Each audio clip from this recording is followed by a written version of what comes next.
first thing I like to start with whenever I'm making a bag, it's usually at the back of the pattern, but I like to get all the straps and everything out of the way first. So this bag has so many straps. We have the crossbody strap, we have the two short handles, and then we have the backpack strap. So there's two straps there as well. One thing that the pattern doesn't mention, that if you are putting the crossbody strap, you do have to cut out 2 extra connectors. So I actually cut out 9 connectors because for the short straps, I want them to be able to fold down. So as we go through this pattern, you're going to see where I have modified it a little bit so we get fold down short straps. So if you're going to do it the way I am, you're going to need to cut out 9 strap connectors rather than, I believe the pattern says 5. So that'll be 3 for the backpack straps, 4 for the short straps, and then the 2 for the crossbody straps. So what we're going to do first is I'm going to show you how I do my straps. I'm going to do one of the short straps next, and then you continue on. Those are my long straps. I'll grab my short straps. And then you do the backpack straps the exact same way. So on my short straps here, I actually cut them to a 16 rather than the 17.5 that the pattern calls for, only because I'm going to be connecting these to rectangular rings so the straps will fold down. So what I do is I mark a center line in the middle of our straps, and then I take some double-sided tape. If you're doing this on a domestic machine, I wouldn't use this. This is like a leather tape that I got from Amazon. I would use, it's called, what is it called? Dritz Wash Away Wonder Tape. It'll help stick okay. That would be the best way to do that with that if you're using a domestic machine, because this does gum up the needle. My industrial machine can handle it, but my Juki 2010Q had a hard time with the sticky stuff. I have made this bag on a domestic as well, so it's perfectly doable. So what I do is I take my tape and I put it on the center line like this.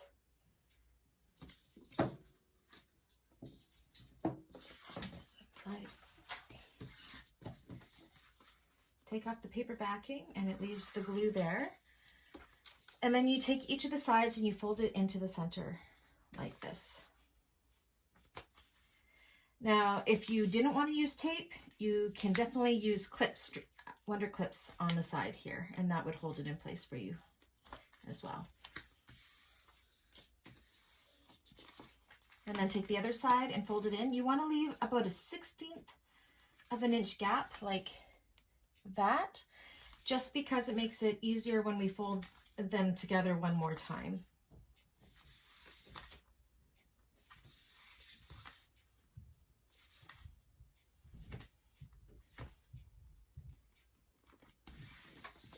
So then it looks like that. And then I am going to use my wonder clips now. You're going to fold it in a half again to enclose those raw seams or raw edges. And then you're going to have a 1-inch strap.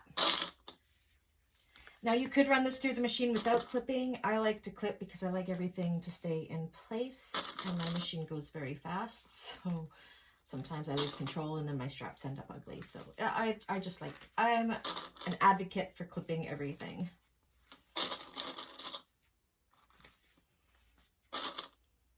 Oops.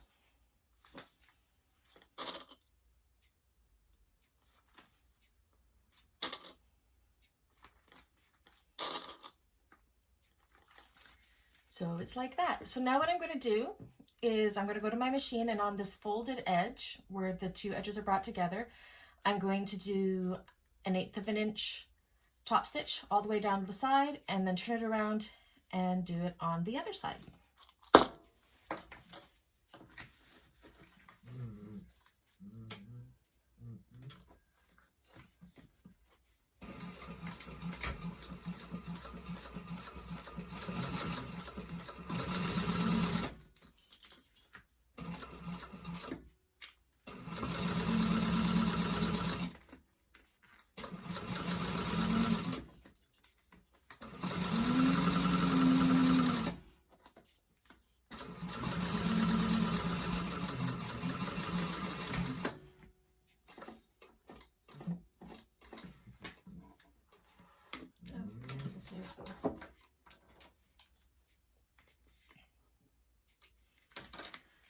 that's the one side done. And then I'm going to go down and do it all along the other side as well.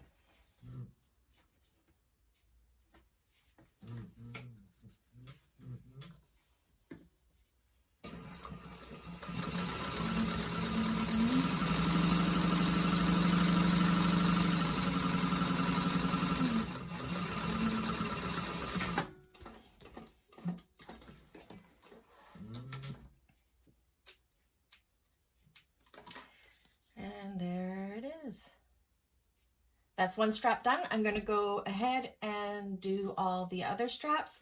I am doing my crossbody strap in a cotton fabric. So once I've done all these straps, I'll come back and I'll show you how I work the fabric if it isn't a vinyl or a leather like this one is.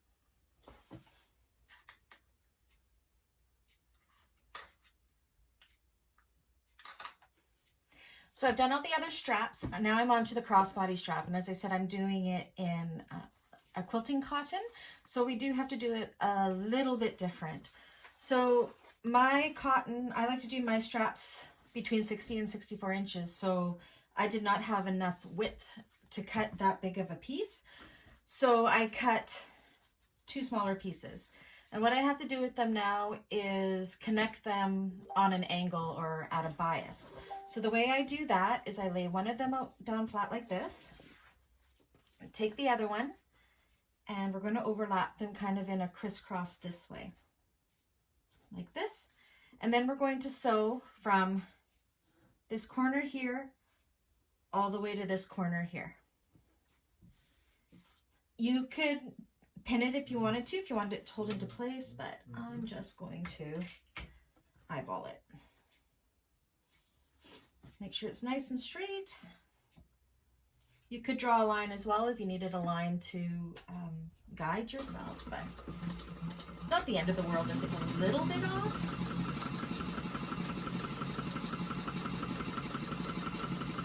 And make sure you backstitch at the start and at the end.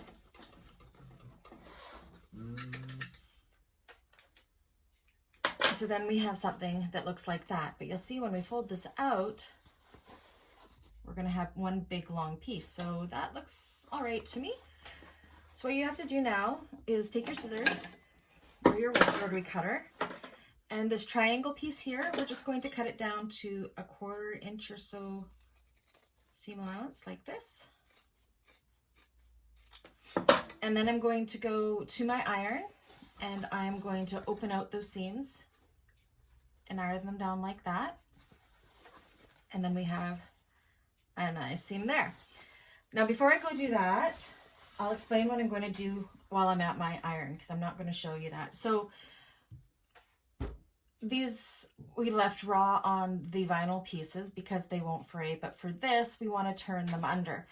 So what I'm going to do at my iron is I'm going to turn this in about 1/2 inch or 1/4 inch, something like that, and press that down on both sides, both ends. And then after that, you're going to do exactly what we did with the vinyl straps. I don't draw a line down the middle. What I do is I go and I press it in half like this. And you'll press it on your iron. When you open up, you're going to have a guideline there for what the center is. So this will be pressed in there. You'll have your center guideline. And then what you're going to do is with your iron, because it's cotton, and this is just so much easier than using tape or whatever, you're going to fold this side in like that to the center, and you're going to iron the whole length, turn it around, and do the same on the other side to the center like that, just like we did with the vinyl ones. Iron it, and then bring those two together, iron it again, and clip if you need to.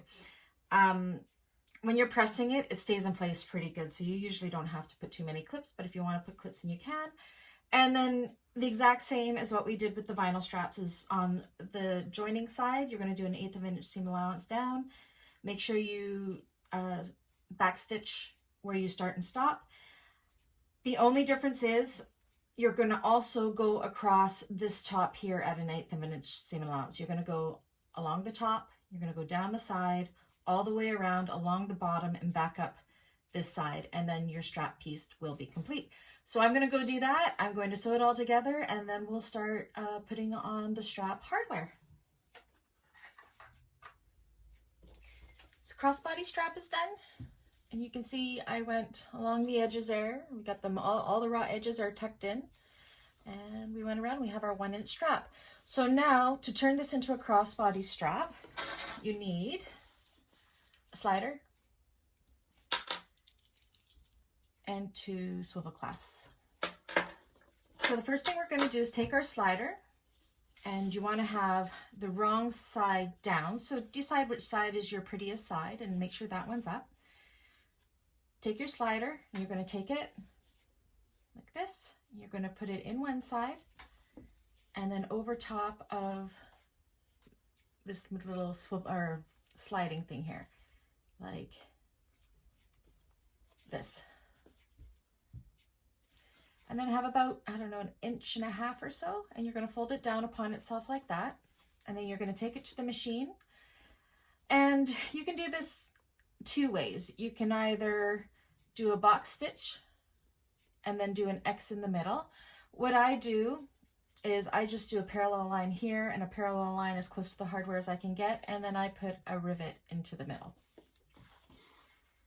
So take it to your machine, do it at whatever top stitch length that is your preference.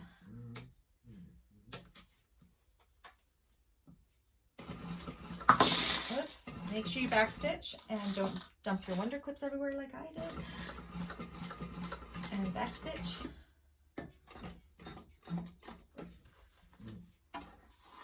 Away. Now because I'm using a poly bonded nylon, it does fray, so I use my thread zapper just to kind of melt that thread off so it won't fray. You could also take a lighter to it if you're using this kind of thread. So that's one side there. And then as close as you can, that's about where I'm going to do mine. Keep the hardware out of the way. You don't want the my walking foot destroys hardware if it gets in there. And backstitch.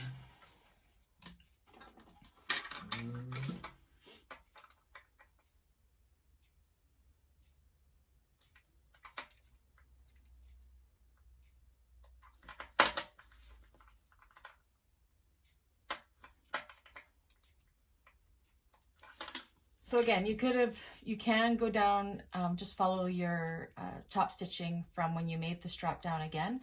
I just do the 2 parallel lines, and then later I'm going to go in and I'm going to put a rivet right there with my rivet press. So let's pretend I've done the rivet already. So now what you're going to do is you're going to lie it wrong side up.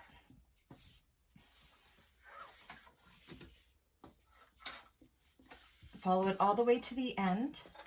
You're going to take one of your swivel clasps, and you want the clasp part to be on the same side as your right side. So you're going to slide that in like that. So it slides along the right. You're going to bring it forward like this. You want it to all kind of match up. Bring it back to the swivel clasp. So where we have folded it under, that's where we're working from.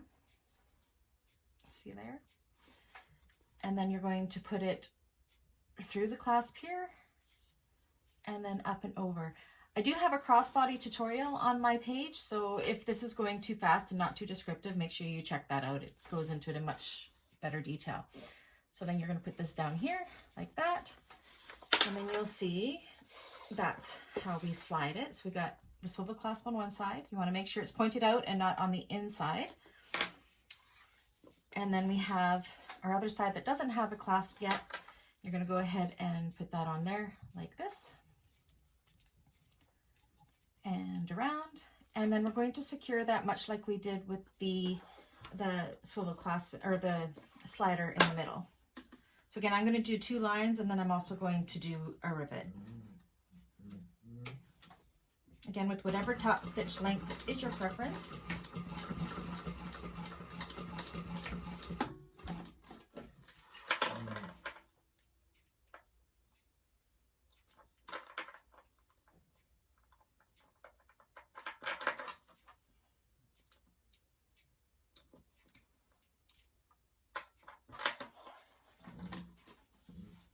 then as close as you can to the hardware without hitting the hardware.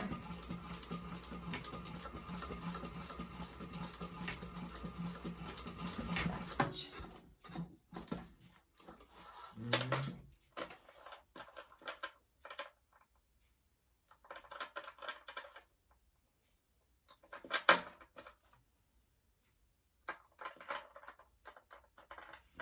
And then I'm just going to go, and in that box there, I'm going to put another rivet just for a little extra stability. So go ahead and do that with your two back straps. All they are shorter crossbody straps, but they go together the exact same way. So I'm going to go and do those off camera and get those all done.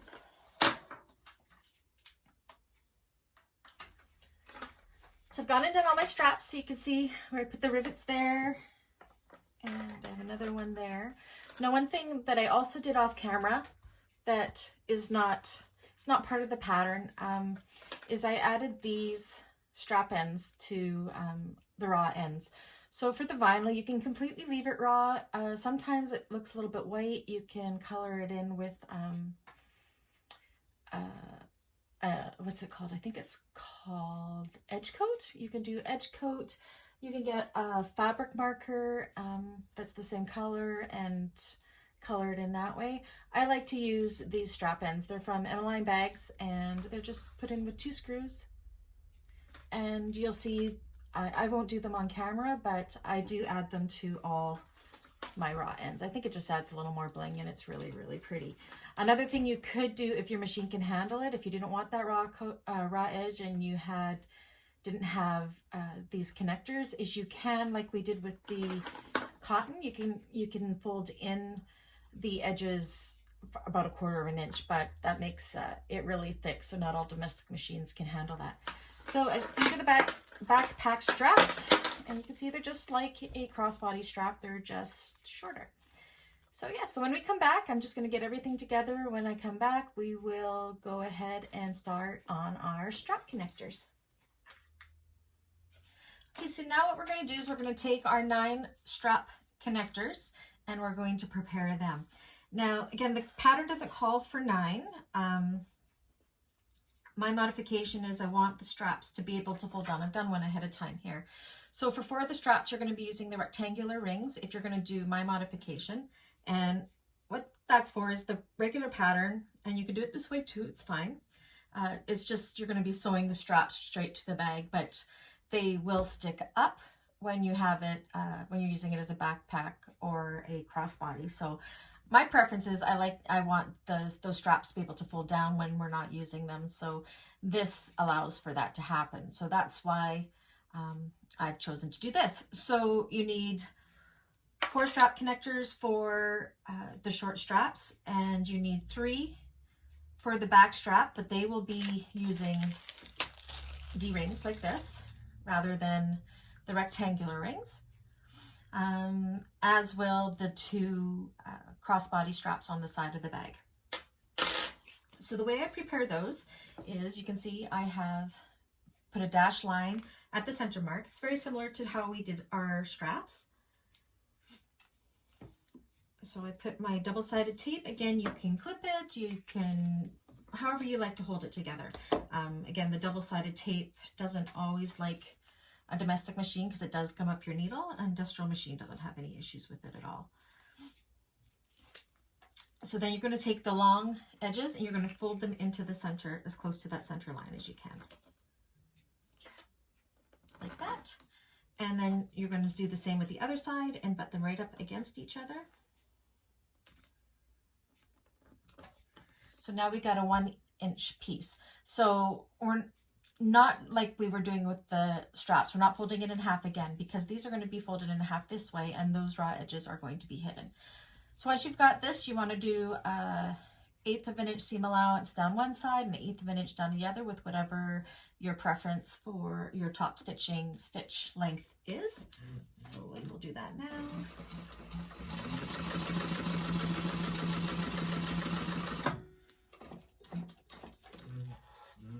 And then down the other side.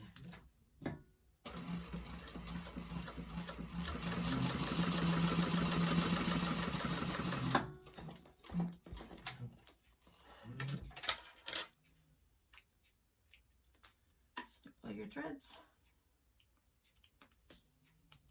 So now we have something, oops, where's my camera? That looks like that. Ignore the shininess of that. I had just oiled my machine, so I got some residual oil that I have to wipe off. And then what you're going to do next is I like to take my tape. Again, you don't have to use the tape. I'm just showing you how I like to do it. And I just put it down at the bottom like that, just an inch or so.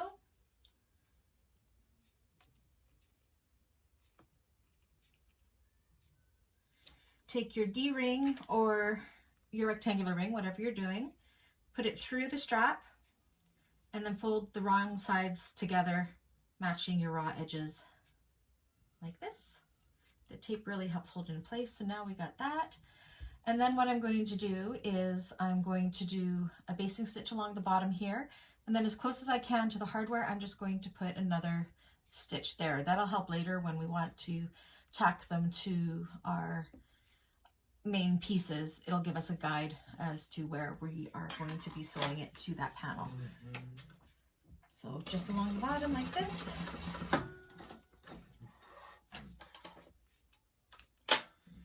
And then as close as you can to the hardware. Make sure you do a back stitch for this one though. And then because I'm using the the poly binded nylon thread, I'm just going to use my zapper so it doesn't fray.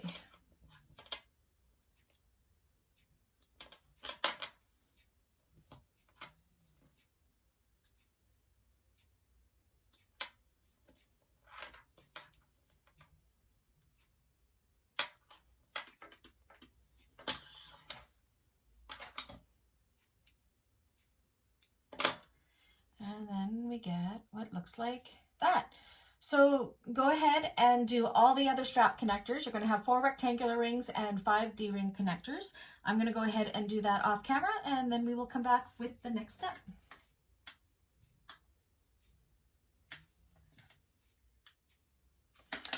All right, so straps are all done, strap connectors are all done. The next step is you're going to take your bottom piece, and this is where I actually fuse my Peltex to the back of it. You don't have to, you could sew it in or leave it and the purse feet will hold it in place, but I like to fuse it. I use Peltex. You could also use the Decavelle Heavy on this if you wanted to. It just gives a little bit more stability to the bottom of the bag and makes it quite thick.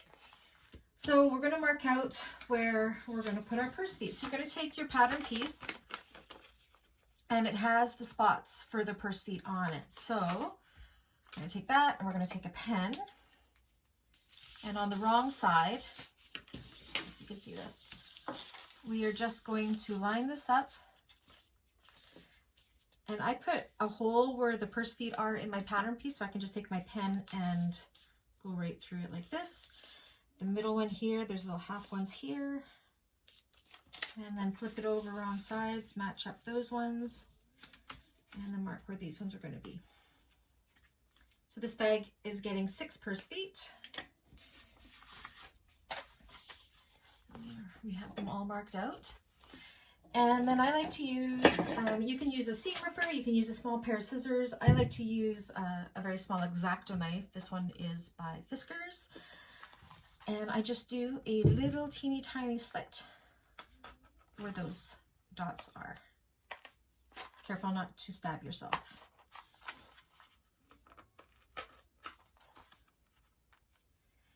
If you are using fabric rather than vinyl or leather, I would also put a little bit of fray check where we're cutting on the right side, just to make sure it doesn't go anywhere.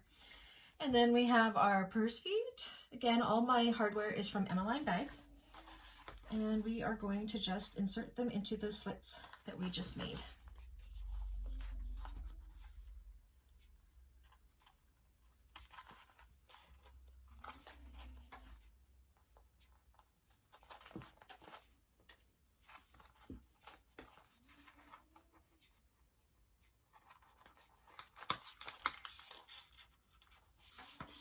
Don't know if you guys can hear my little old dog here is in his basket and he's snoring. Okay, so we got them all in there. We're going to flip to the wrong side, and I don't know if this helps. I like to do it, but I just take them and I turn them about 45 degrees. I think it just makes them a little bit tighter. And then you're going to take your ends, separate the prongs out like that, and then put the little holes in them. Put them through the holes of the washer. You'll want the washers for sure to make sure the purse feet don't fall out, so don't skip the washers.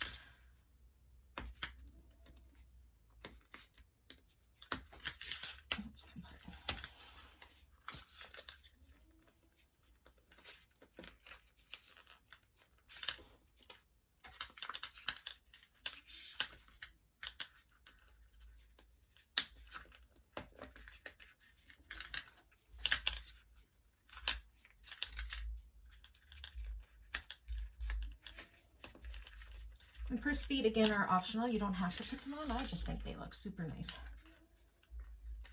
I like to bling up the bag as much as possible.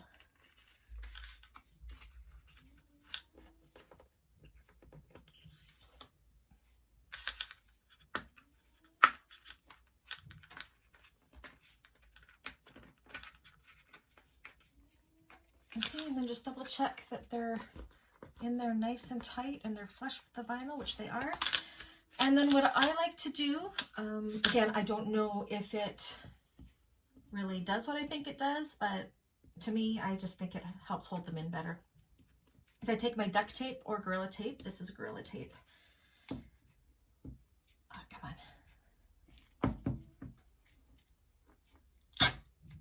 Oh, of course I ripped it.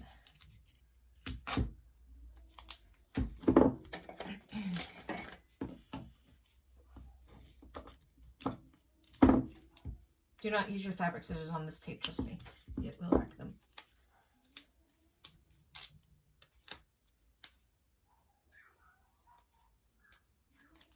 And I just like to put a piece of tape over top of them, just to hold them in place even better.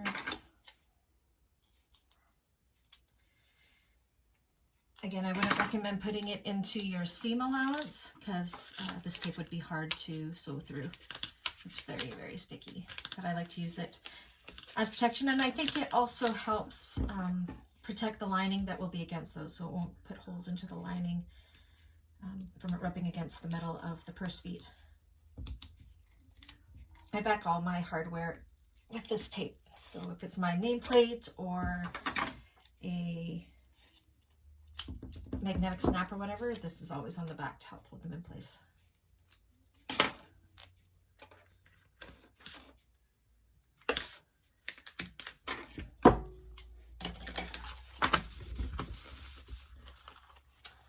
And there we go. We have our purse feet done.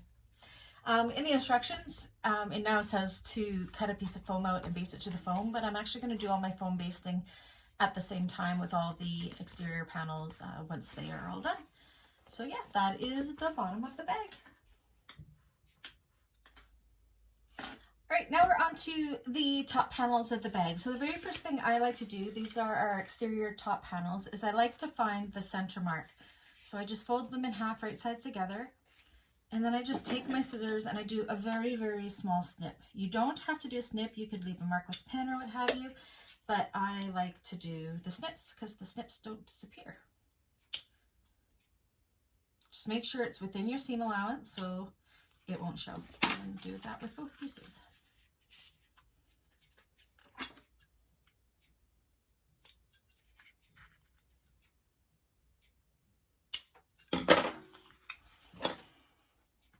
Okay, so we're going to start with the back one first. So what you want to do is take a ruler and 2 inches from the center snip, actually first, we'll take your connectors you're going to be connecting, and this is where I use the double-sided tape again. Again, you can use clips if you want to, but I like the double-sided tape. Decide which one you want to be the side that is showing. I like that side better.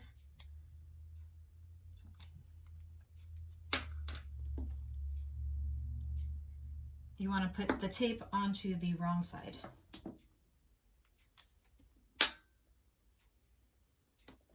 Okay, so I put my ruler 2 inches from the side there, and that's where we're going to place our strap connectors. Now this is, if you're following the actual pattern, this is where you would be connecting your shorter straps. I'm doing strap connectors for that, again, so they can bend over, and I'll be connecting the straps at the end of the bag. And then the other one, 2 inches from the center. That, and then you want to just make sure that there's 4 inches in between, which there is. So that's good. And then you're going to take your D-ring. Now this is the back of the bag, and this is going to be where the backpack, 2 of the backpack straps clip onto this. So again, I'm going to put another piece of tape.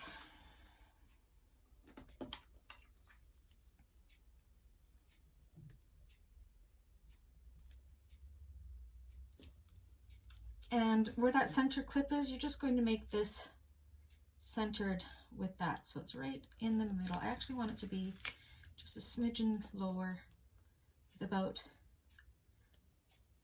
1/2 inch or 1/4 inch overhang, just so when I sew it in, it'll be a little more stable. So that is what we have there. So what I'm going to do now is I'm just going to base stitch at the bottoms to hold them in place.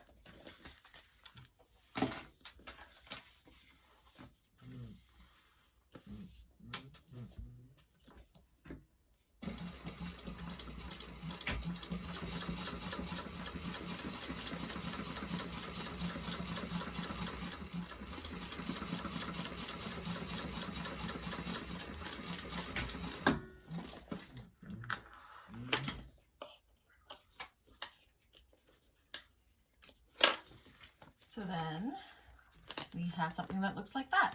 I'm going to go ahead and do the front panel as well. The only difference is you won't have this middle D-ring hanging out there because you don't need a backpack in the front of the bag. So I'm going to go ahead and do that, and then I'll be back. All right, so I have all of my strap connectors connected to the top panels. One last thing I wanted to add in, this is completely optional. I like to add rivets to my bag. Once we get these connected to the top, the rest of the panels of the front and the back, and then we have it to foam, we will be inserting rivets. But sometimes if I don't have a press that cuts the holes for my rivets, I don't have a punch die for it. So while these aren't attached to anything, I just like to put the holes through the vinyl where it's going to go, and then it's a lot easier just to punch through with an awl for the foam and the fabric that it will be going over.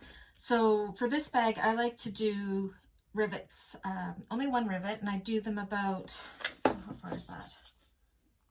1/2 inch or so down from the seam that we did going across, the top stitching we did going across. So what I do is I just go and I make those holes so we are all ready to go later on.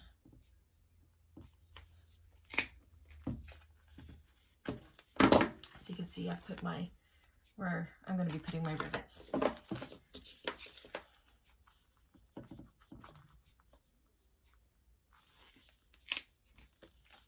But I'm not putting the rivets in yet. I'm just marking where I want the rivets to go.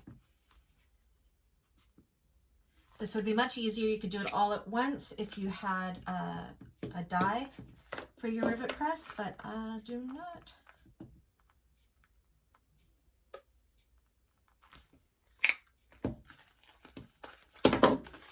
All right, so I have my rivets where I'm going to put my rivets all marked out, and then we will see what's next. Okay, so the next step, I probably could have did this before turning the camera off. I almost forgot. So these are all floppy. We do have them taped down right now, but what we want to do is we want to stitch it to this backing, just going over top of the stitching that we had done before, and then we're going to go about 1/8 of an inch in and do some more decorative stitching right around that. So I'll show you what that looks like.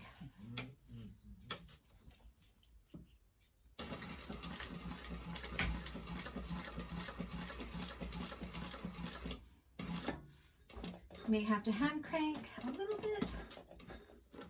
Turn.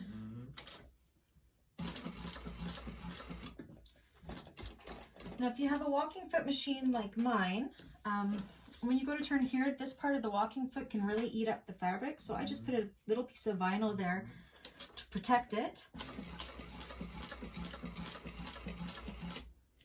Okay, I got to the bottom. And then I'm just going to go and I'm going to stop about 1/8 of an inch before that first line. Needle down, turn, and do our decorative stitching right beside that about 1/8 of an inch. I'm just eyeballing it. I just want it to be even everywhere. Oops, I went too far. Right about there.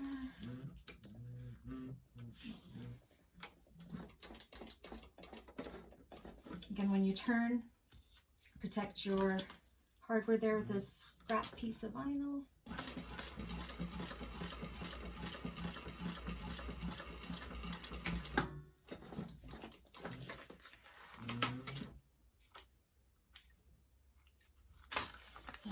And if you can see it, it looks something like that. It doesn't have to be perfect.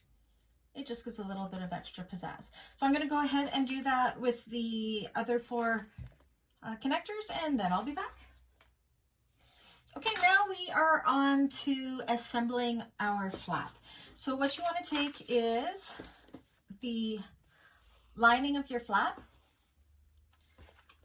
put right side down, so with the wrong side up, and you're going to take your pattern piece and lay it over top of that flap piece. And much like how we did the purse feet, we're going to mark. You can see I put a little hole where it says to put the snaps, and that just makes it easier to draw them in. So line it up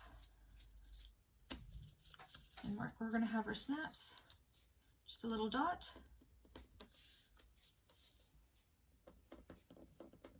Put that aside for now. So it looks like that. I have it marked out. And I'll do one with you. So we're going to take our washer for our magnetic snaps, and we are using, I should open these. We're installing the male snap, and the way you can tell if it's male is it's got a little, see, it's got a little bump, where the female snap has more of an indent. So you're going to take your washer, and it has a hole and then 2 little slits. The little dot you made, you're going to put in the hole, or put it over the hole. And then mark where those 2 long slits are, because that's where the legs of the snap are going to go.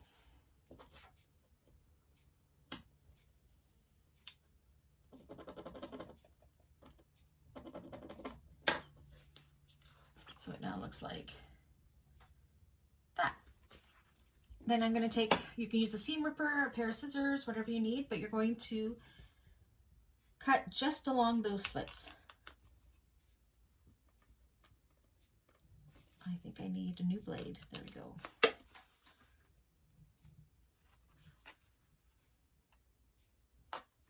Definitely need a new blade.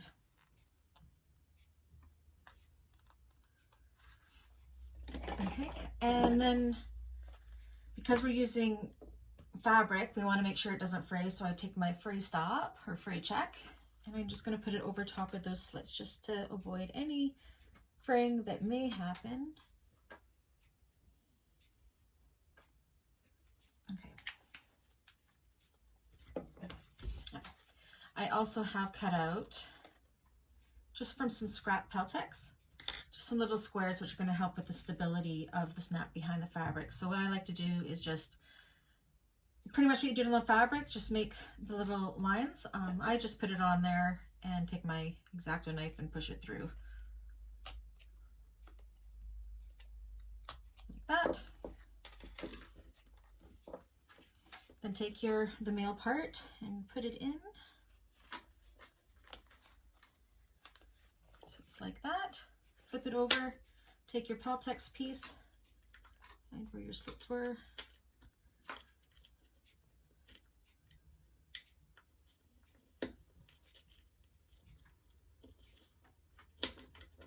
And then, very important, put your washer over top of that.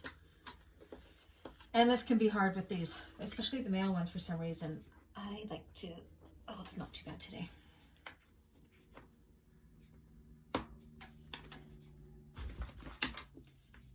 No, I'm gonna need to. So you wanna push them out like that, but I'm actually gonna take my mallet to it just to flatten them out.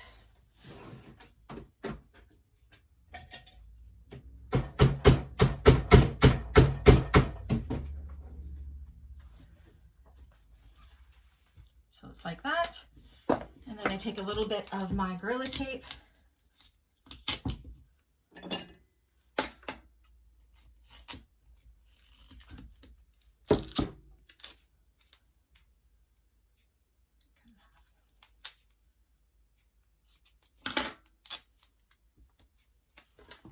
And I just put it over top of that for a little extra stability, like that. So that's one that's put in. I'm going to go ahead and do the other one off camera, and then we will start working on the pocket that this is going to attach to.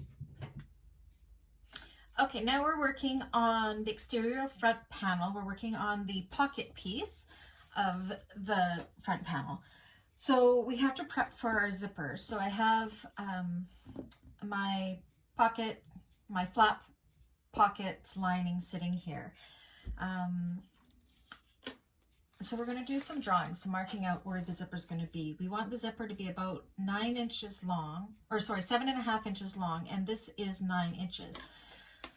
So I'm going to just mark in from the sides 3/4 of an inch, just to give a guideline. I think it's going to be 3/4 of an inch.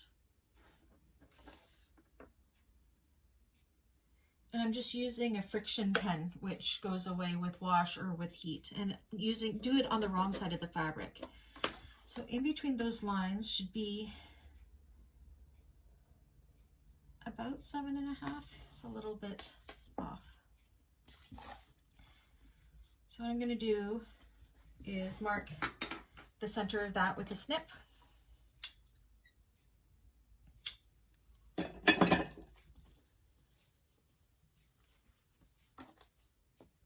And it's going to be from that center, each side is going to be 3.25, and we want it to come down from the top 7/8 of an inch. So from that center, I'm just going to draw a line 3.25 in. No, sorry, 3.75 in.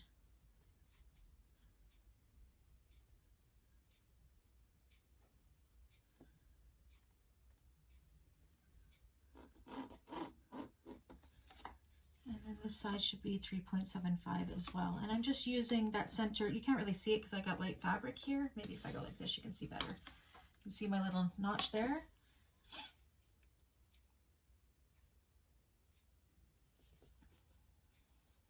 .75 in and 7/8 down. So I actually was pretty darn close. Just double check that it's 7/8. 7/8. This is 3/4 in. And 3/4 in. So we are good there. So what the next step is, that's where we're going to end up stitching around for our zipper. So then, just reading the instructions here. Okay, so we're going to take the exterior zipper flap, right side facing up, and then we're going to take our lining panel facing down. Actually, it would be good, again, to clip the center so we can match it up. Again, staying within the seam allowance. And then you can just match those little notches. You can see the little notches there, and that makes it so it's centered on. Grab your clips. You could pin it in here if you wanted to use pins, because we're going to be cutting away this vinyl, so it wouldn't show on the outside, but I still prefer to use Wonder clips. They're the bomb.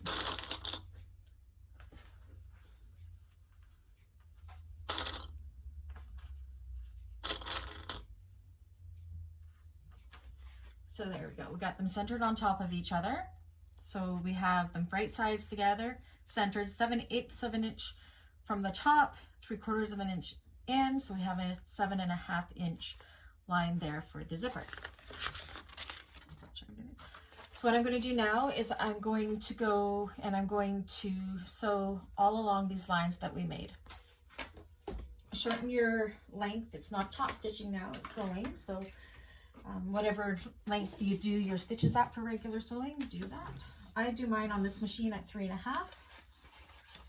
My domestic, I would do 2.5 probably. And that's taking into the account that my industrial machine thread and needle are a lot bigger than say on my industrial. That's why it's a longer stitch. Make sure you back stitch. Hand crank if you need to the line. Before you turn, make sure your needle down. Turn, go along that line.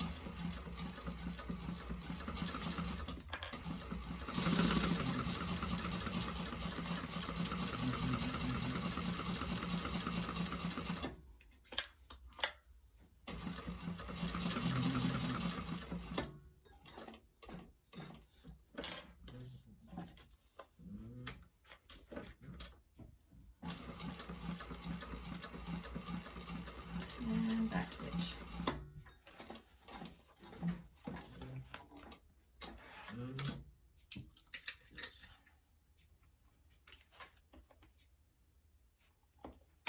So now we have something that looks like that. Okay, so the next thing we're going to do is from this line, top line here, we want to measure just a little dot about 1/2 inch from that edge. Can you see what I'm doing? Here we go. Just mark out a little spot that's 1/2 inch, and same with the other side here.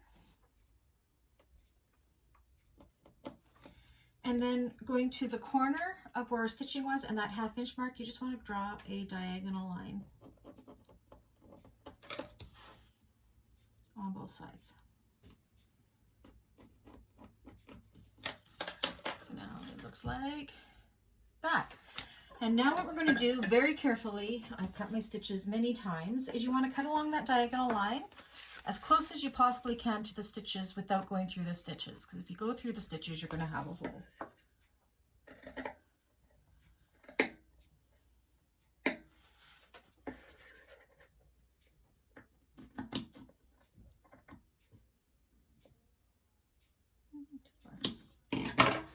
And just double check on both sides that you haven't cut the stitches, and I have not. So now you've made these little things like this.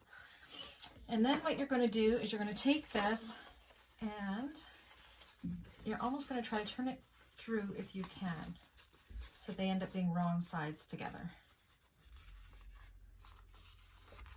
Kind of like this. And you can press it if you're using cloth. I'm not, so I'm just going to take some clips to hold it in place, because if I take this to my iron, I will melt the vinyl. So it's a little bit finicky. Kind of play with it.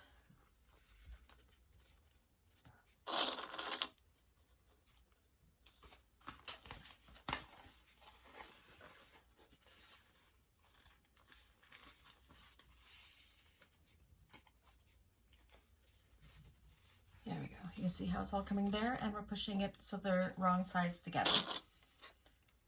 Again, because I'm using vinyl, I'm just rolling that seam out with my fingers to make it nice and flat. It's very similar to how we do a zipper pocket, but it's like it's a half of a zipper pocket right now.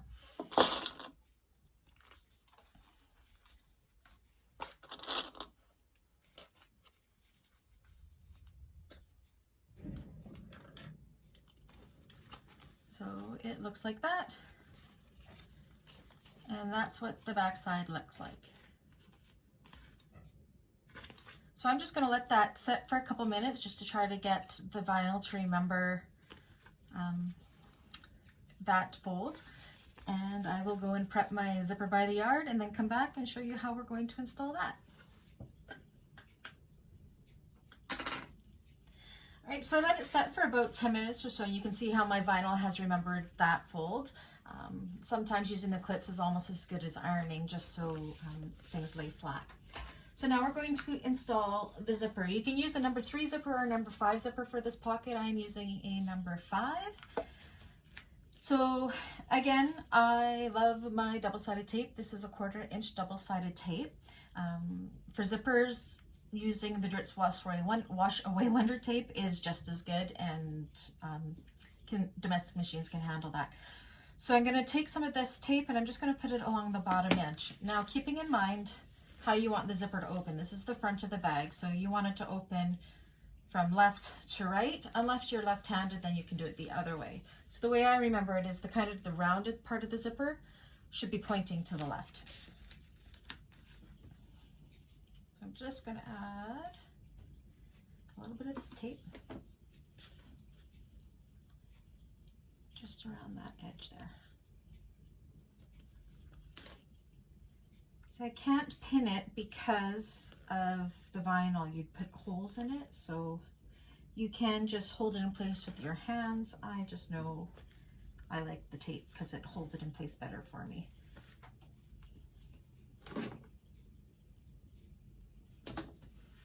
Okay, and then peel it off. Come on.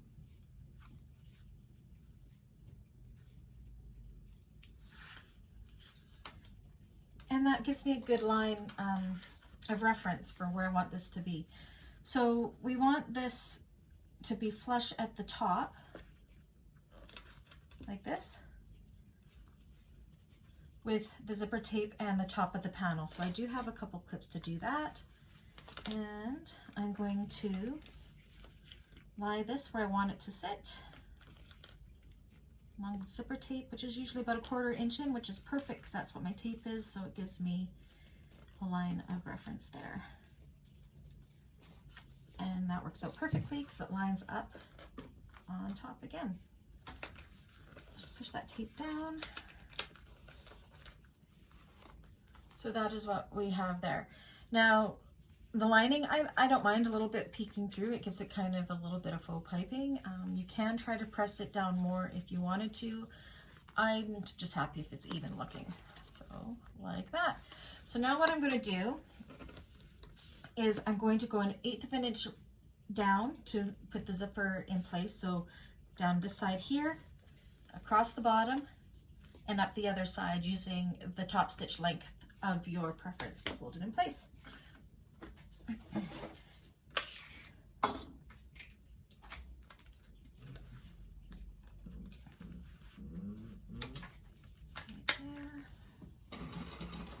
Make sure to backstitch.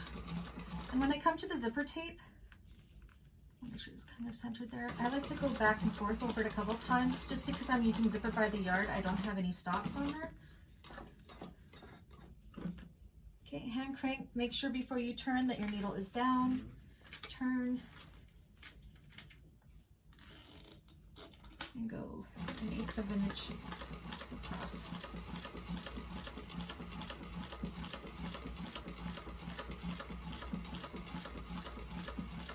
Sometimes a zipper foot is handy here, but it's not too bad with this machine. When you get to your zipper pull, you may have to pull it out of the way to be able to get by there. You get to the corner, make sure your needle is down, pivot, go the other side. When you come to the tape, do a little back stitch just to hold that in place better, and then back stitch when you're done.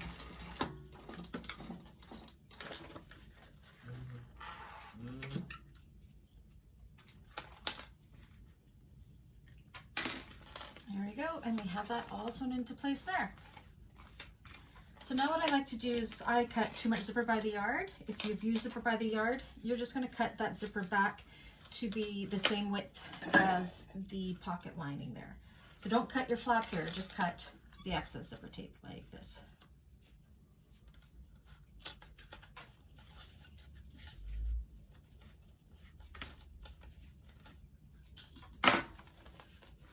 Like that, and then again like that.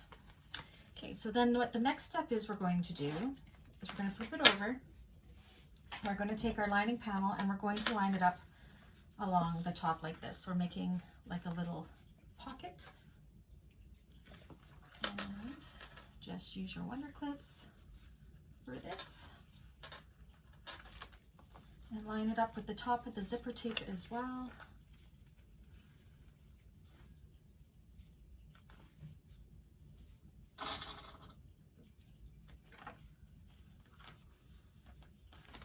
Longer on one side, but that's okay. I cut it a little wonky.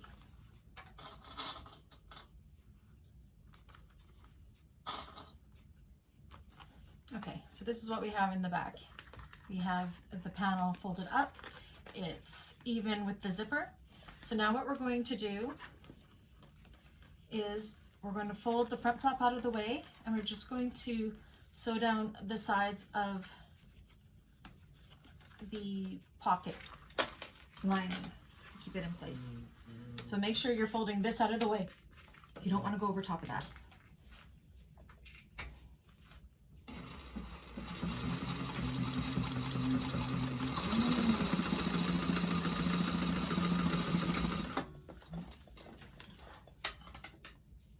And then flip it over and do the same thing.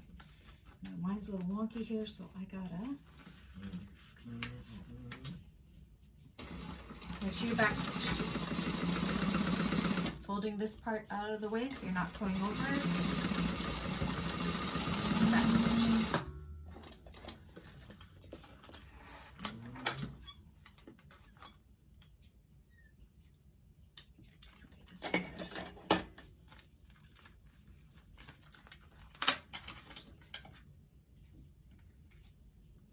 So this is what we have in the back, and if you were to unzip this, that part would be fully enclosed. So now what we're going to do to finish off the pocket is just with 1/8 of an inch, we're going to base the top of the pocket to the flap just along the zipper with 1/8 of an inch.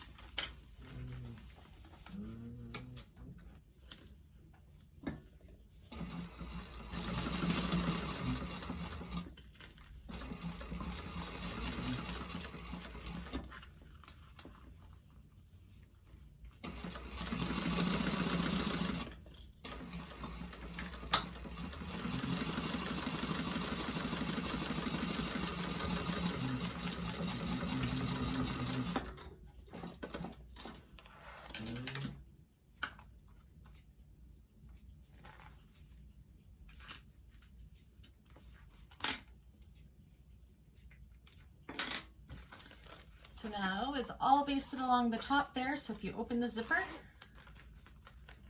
we have a pocket.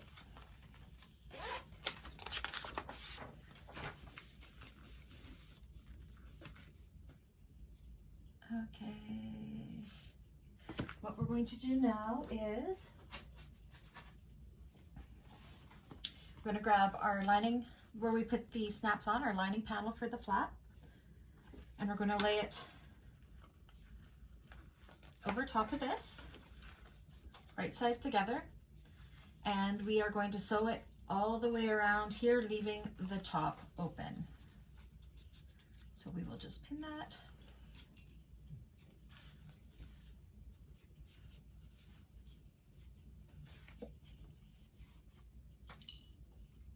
I'm going to pin the top, just hold it in place, but we're not going to sew up there.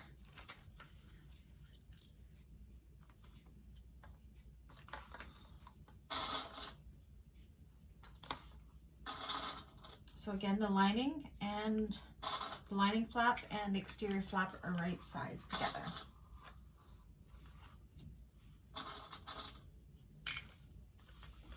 Okay, and then we're going to sew around that using 1/4 of an inch seam allowance, I believe. No, I lied. 3/8 of an inch seam allowance, which my little washi tape kind of marks that for me, so that's good.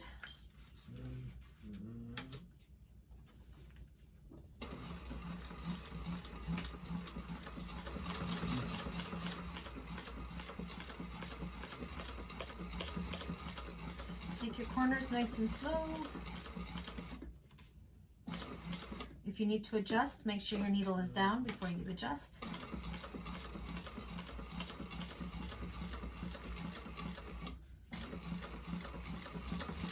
sure you don't sew your pocket here.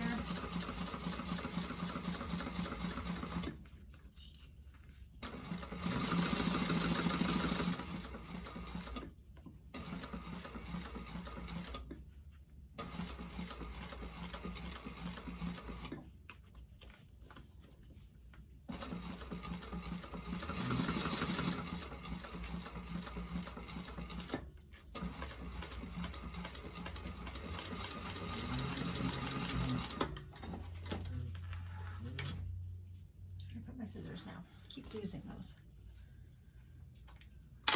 Okay, then what I like to do, we need to trim that seam allowance down to 1/4 of an inch.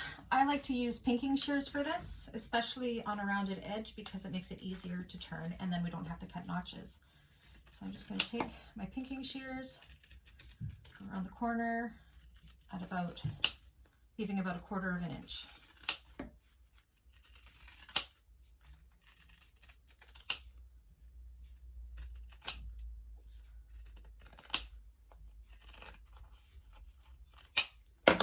If you didn't have pinking shears, you'd want to notch those corners too, but this is how I do it.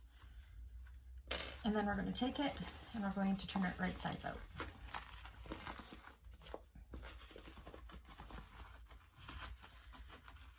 Poke out those corners, those rounded corners, best you can.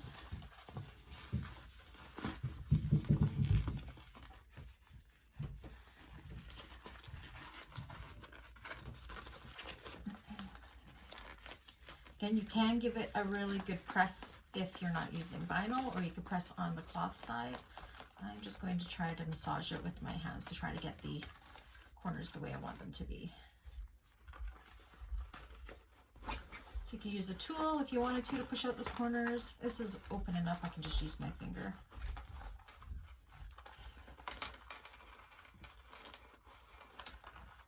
Make them nice and round.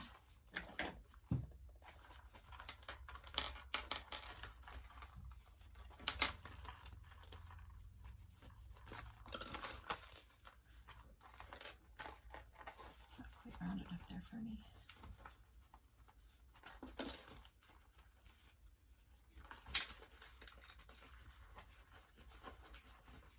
If you don't like how the seams turned out, you can always go back in and adjust them. I need to poke it out with the tool. I'm using my purple thingamajig. You can use a chopstick, works really good for this too, but I'm just trying to poke out this rounded corner really good.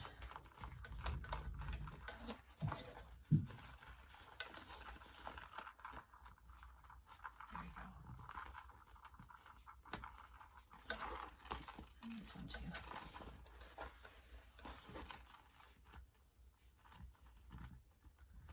Just to make it look nice and round.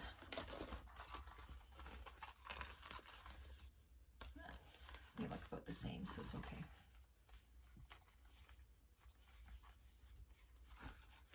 Okay, so once we have that, what we're going to do is we are going to start and sew across the top to close it off, and then we're going to go around the outside with 1/8 of an inch top stitch. So I am actually going to just pin this top.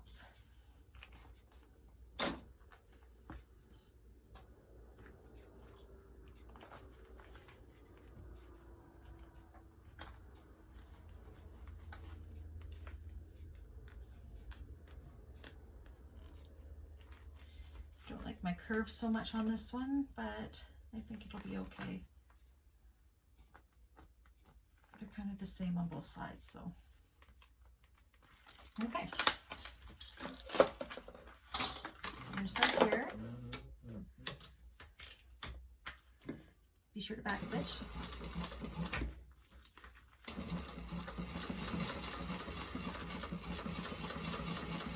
Closing up that top opening where we turned it.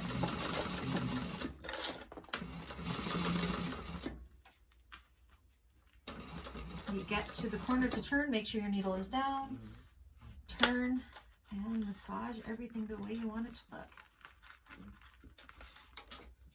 Take it nice and slow because this does show, so you want to have nice top stitching.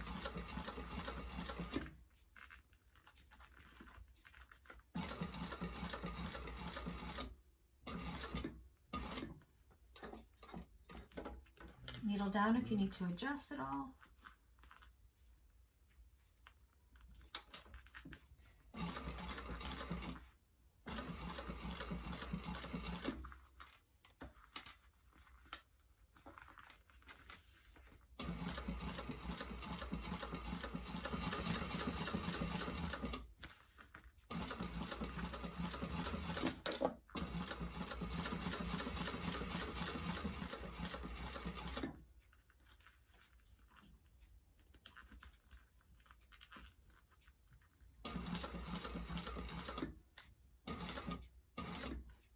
Needle down again if you have to adjust like I do.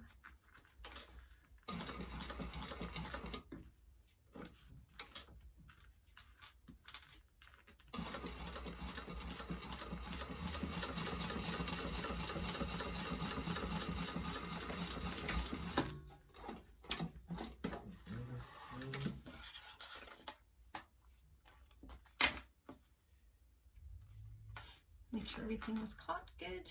It looks good. Sure the pocket is good inside, and it is. So there we have, that's our flap, and that's the other side of the flap.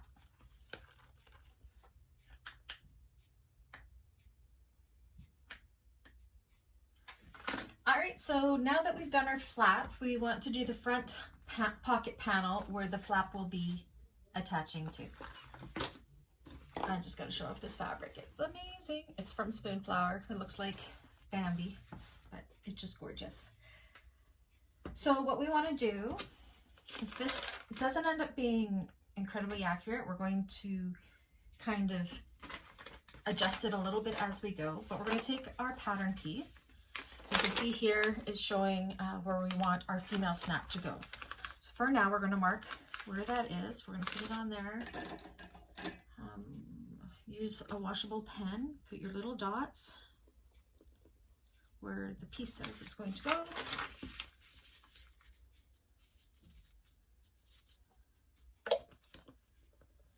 Now this is important. We want to make sure that our snaps match up, and sometimes based on how seam allowances went or anything like that, it could be off. So what we want to do is take this, and we want to see it's going to be off a little bit. So we want to find the center of this, like we did before, just do a little snip.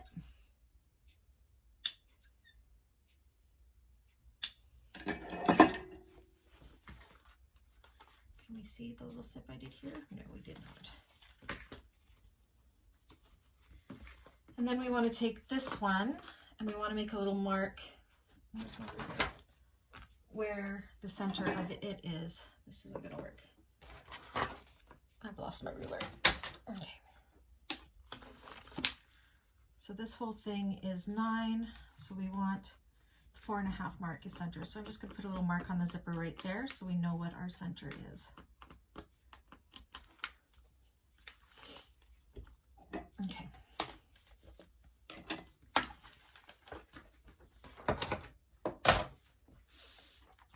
So where that center is, of course, it's going to be higher. You just kind of want to move it up and be as centered as much as possible.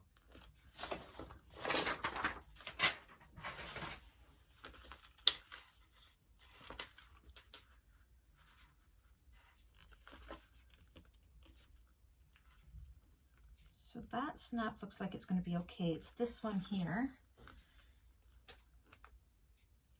I'm just looking to where my snap bump is, and that one matches up there, but this one needs to come in just a smidgen more right there.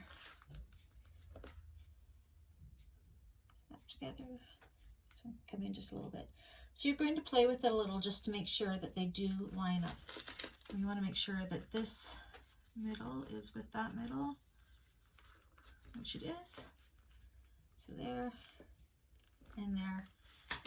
And then just measure that this really is center. So from there to there, 1 3/4. From there to there, 1 3/4. So that is the center mark. So I did bring the dots in just a little bit, just so I know that they are going to match up perfectly with the snaps that we already have, because that's how these are going to snap on. So now that I've done that, we're going to take our female ends of our snaps and install them the exact same way that we did our male snaps. Do our marks.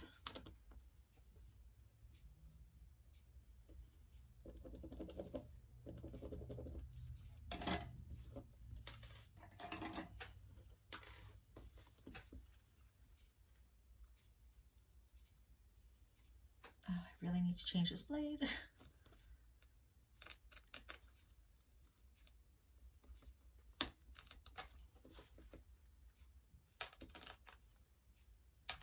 And again, because this is cotton, we want to make sure we put the fray check on it.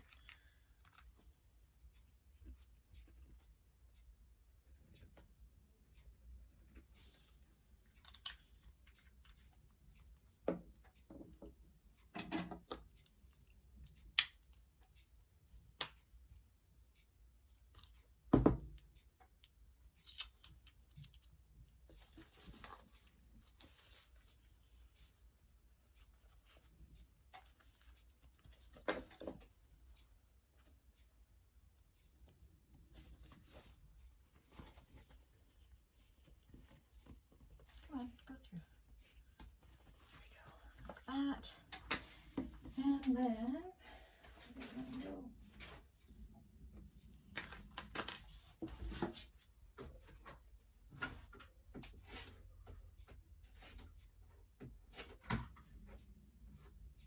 go. You again want just the scrap Peltex to put on the back for extra stability.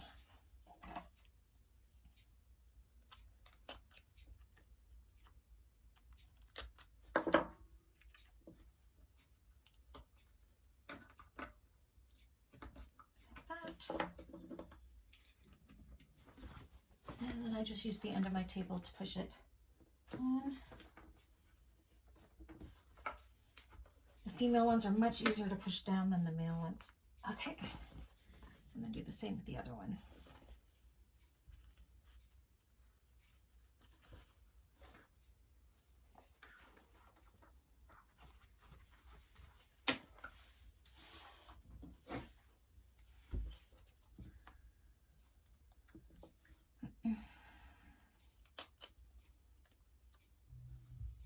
Don't cut your fingers. I have done it. I've got lots of cuts. Okay. Top.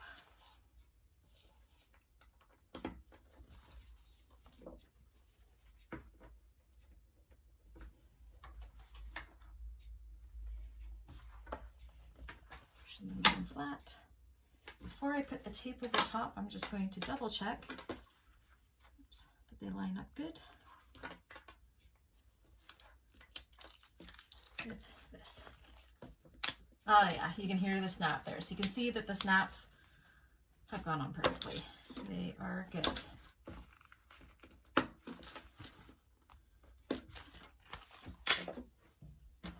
Okay, and then I'm just going to put my Gorilla Tape over top of those to secure them even more.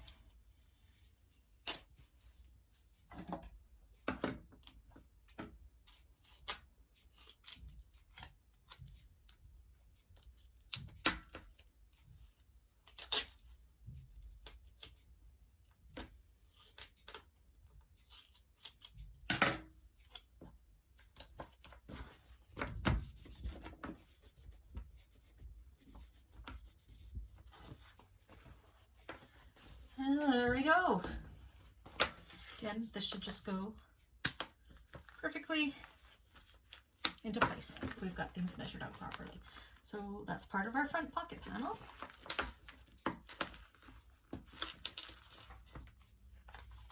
And then our next step over here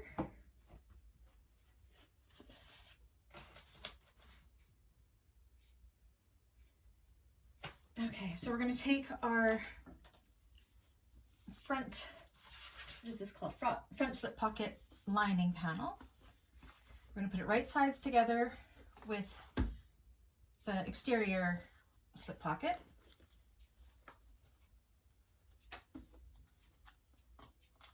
Clip them together.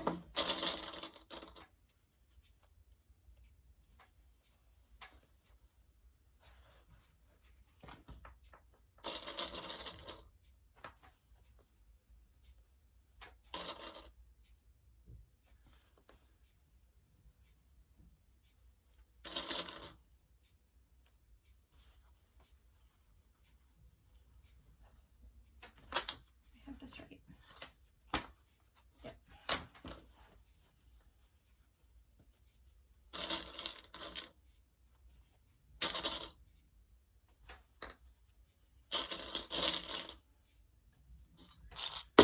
Okay, and then we're going to stitch across the top of that with a 3/8 of an inch seam allowance.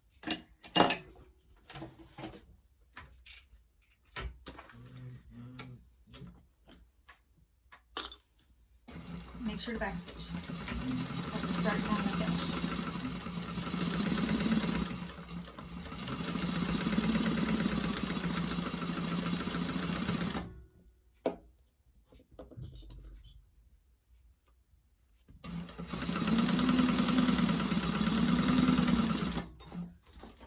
Okay, now I'm going to take this to my iron.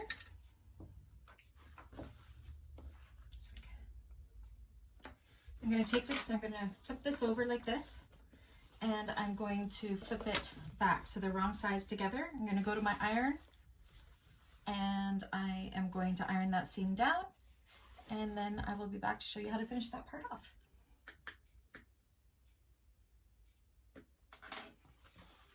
So I've pressed it. This is what we have here. So they're now wrong sides together. This is going to be the lining for the pocket. This is a slip pocket, and then we have our snaps at the top here. So now what I'm going to do is I'm going to top stitch along this top seam and then baste the other sides together.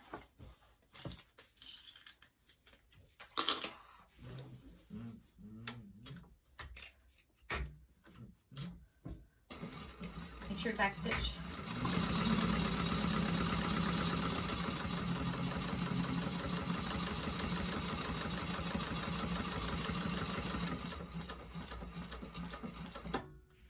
Needle down to turn, and I'm just basting with the 1/8 of an inch seam allowance.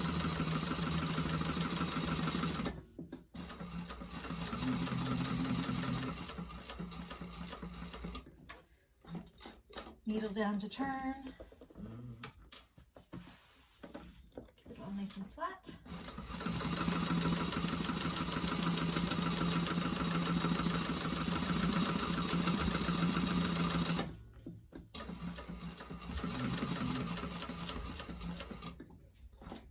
Needle down to turn.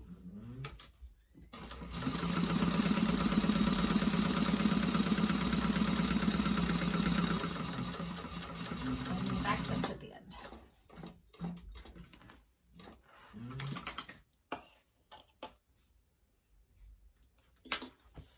So make sure everything got cut. And that's how we look like that. So the next step is to now take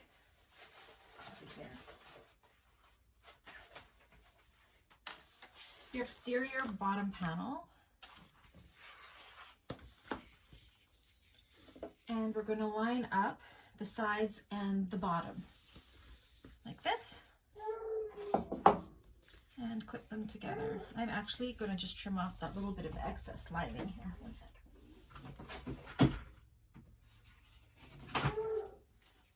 Okay.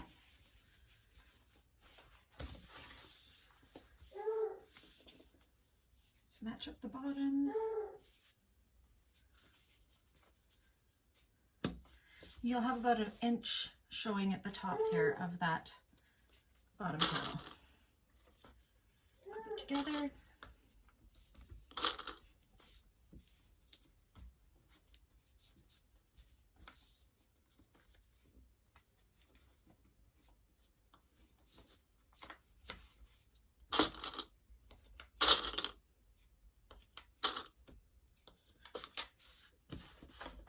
A little bit off over here, but that's okay because when I do my seam allowance, it's going to catch it in. I just had a crooked line, probably from when I was cutting. And pin around the bottom as well.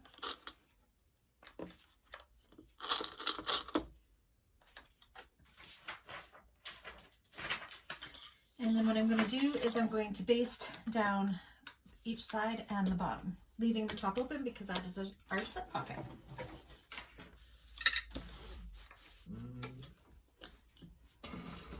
I'm just basting with an 1/8 of an inch seam allowance again.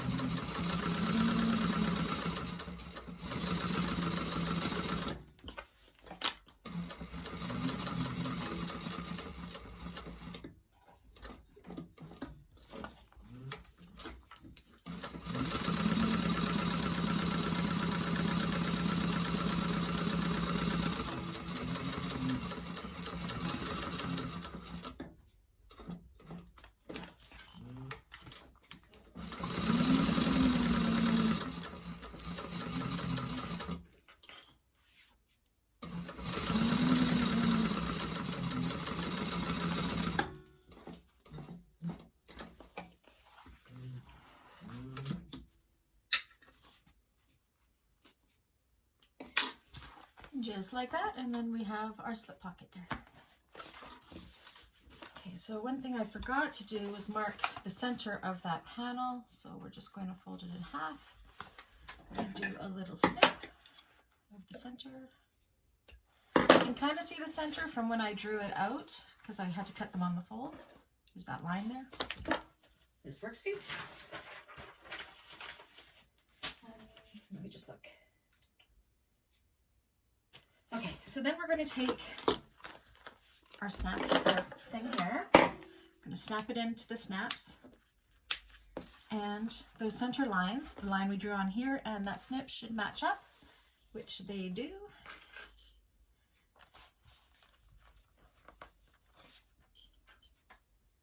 So we are now going to baste this pocket to the top of the exterior bottom piece.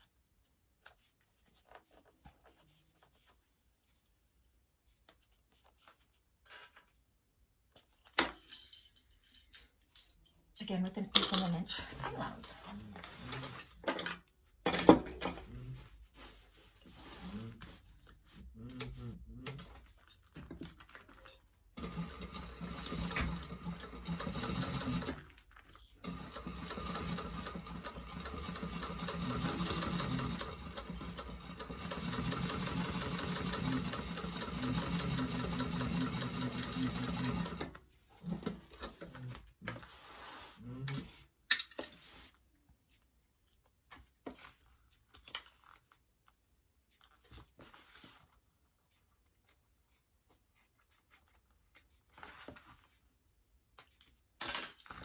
That gives us our zipper for this pocket here, and then when you snap this up, it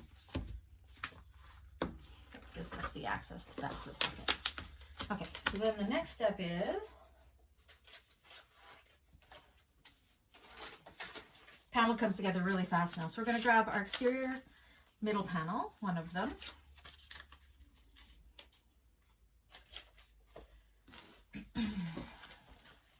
Which way you want it to lie. So this way. And we're going to put it wrong sides together along the top where we just sewed, where we just basted that zipper.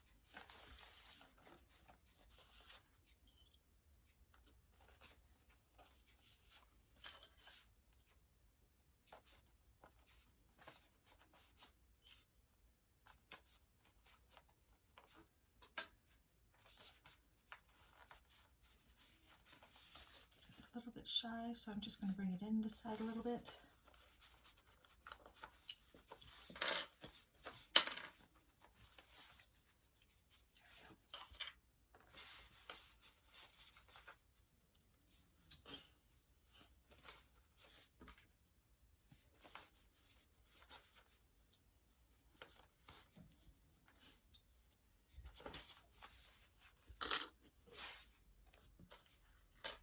Lots of clips.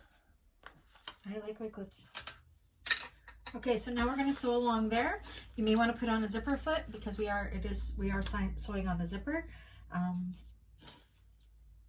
It calls for about a 3/8 of an inch seam allowance. I do about 1/4 inch because I don't want to put on my zipper foot, but try to get as close to 3/8 as you possibly can.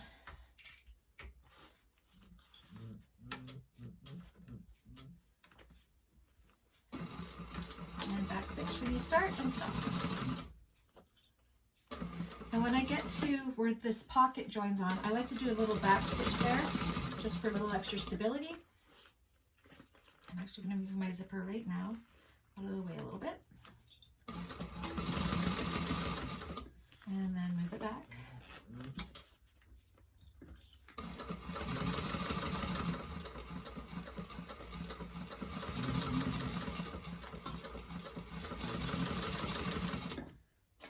And if you've used a number 3 zipper, you're definitely not going to be able to do 3/8. So just do what you can.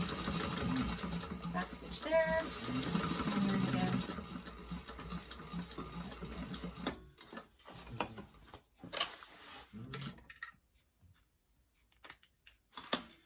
Okay, then what we're going to do is, so So we've sewn like this. We want to have our seam allowance pointing up. So you can press it. I'm just going to finger press it. But you can take it to your iron and press it if you wanted to. And then we're going to just top stitch along here with 1/8 of an inch seam allowance.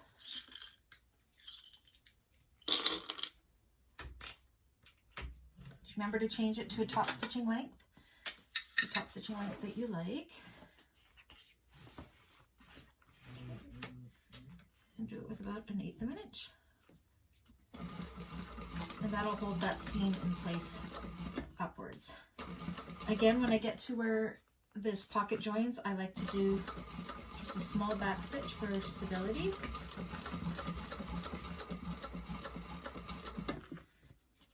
Make sure you're pulling it nice and tight.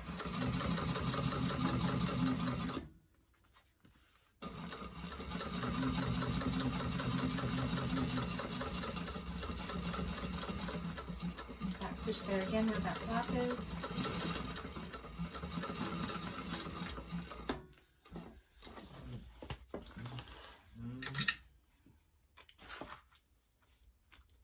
Try to come together.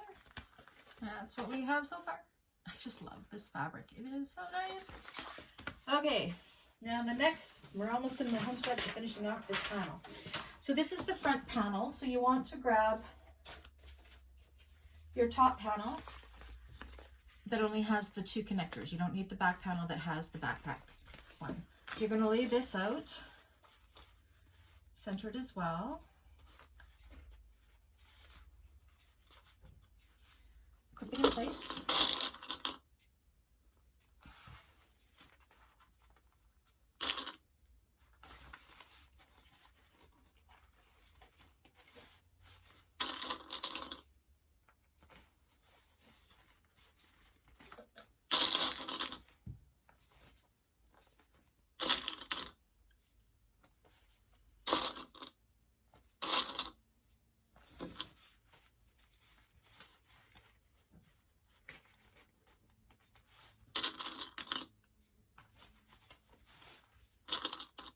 The vinyl's slippery, so I like to put lots of clips just so I know it's not sliding out of place and we don't get any puckers. Okay, so that's right sides together again. Make sure your rings are down so they don't get caught in anything, and then we're going to do a 3/8 seam allowance across that top. Remember to change it down to a smaller stitch length for sewing because we're not top stitching at the moment.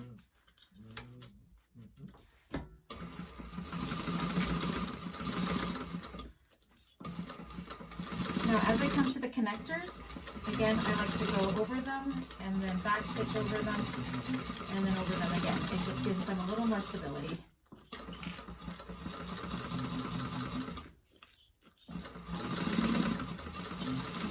Here, over, back stitch, and over again.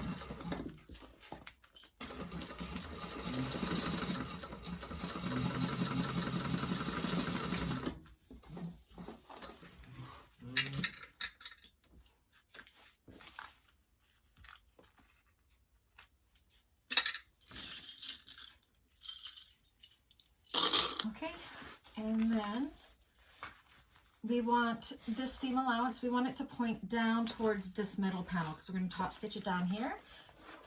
We want it to fold down like that.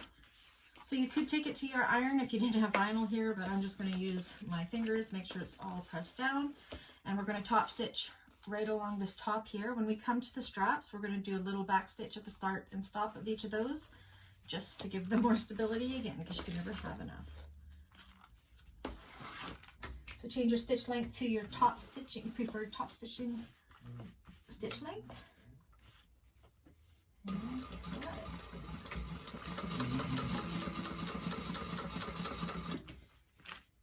And this is where I'm going to do, because we started, just go back stitch a little bit. And then back stitch a little bit where it ends. And to the next one. And again, a little back stitch where it stops. Back stitch where this one ends.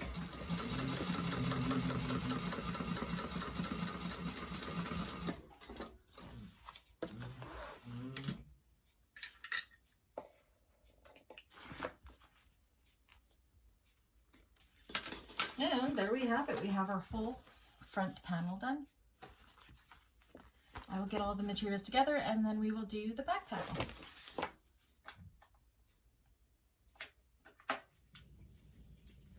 So now we're going to start working on the back panel. So the first thing we want to do is do the zipper pocket that's on the back panel. So I've got my lining piece, my zipper pocket lining, and we want to make a line that's let me double check it, 1 3/4 inches from that top panel, from the top of it. So I'll line this up. Again, I'm just using a friction marker. This goes away with heat. I wouldn't use it on the front of the panel because sometimes it leaves a white line for some reason. So I'm going to draw a line across there and then draw another line that's about a 1/2 inch below that.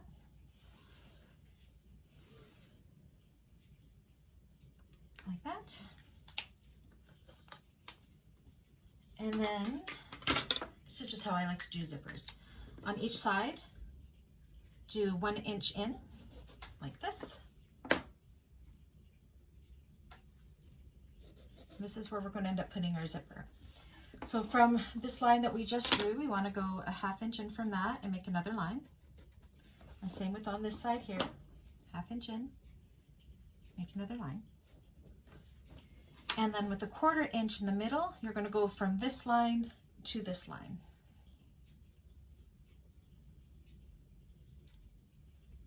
And draw a middle line through there. Doesn't have to be exact.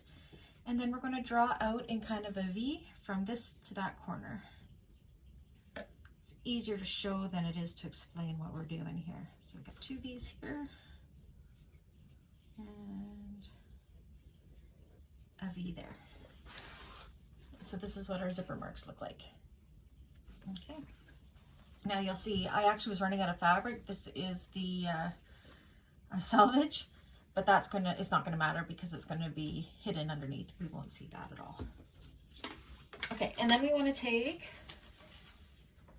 our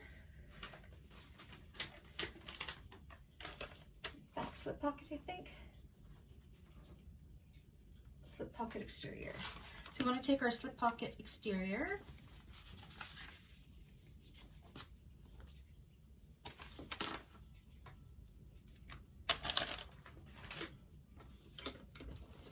and we're going to put it right sides up, make sure it's going the direction you want. You can see some hairs in this. I like them to all be facing down. And then we want to find the center. So if you just fold your line, get a center fold line like that. Can't really see it. If you fold this one in half, you can put it along that line. So they're going to be right sides together, and I believe they are, let me double check, 1/4 inch from the top edge. So what I do, actually, you know what? I am going to snip my center here because it's going to just make it easier to lay it out. Because with this print you can't really see the fold line very well. Okay. So I got my center snip there. I'm going to put my ruler here at a 3/4 inch mark. I can see this is 12. Then I'm going to take this, get my pins too, and I'm going to line it up with that 6, just like that, and open it up.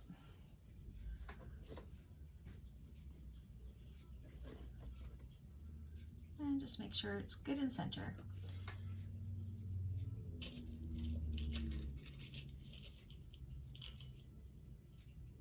I'm doing this right, and then we're going to pin it.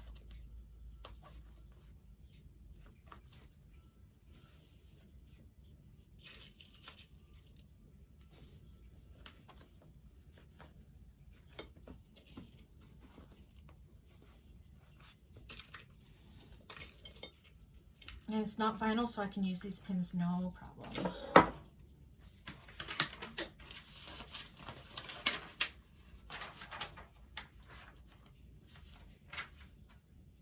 Okay, just want to make sure that I got it right.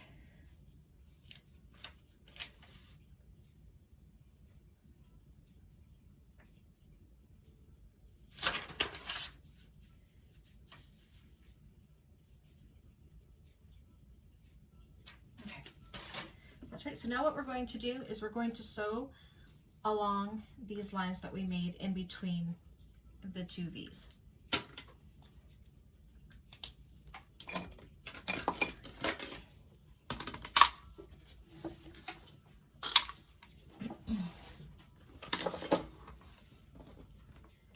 And put it back, your stitch length back down, because we're not top stitching anymore. And back stitch when you start and stop.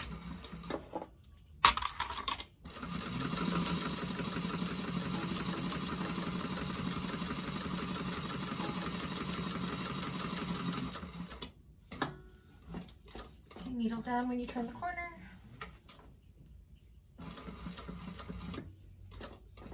Needle down when you turn the corner again.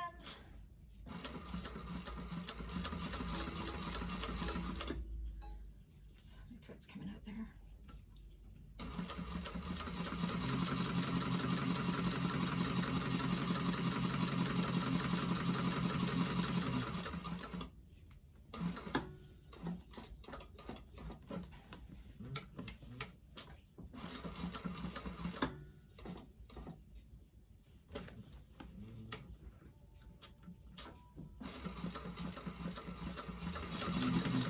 And back stitch.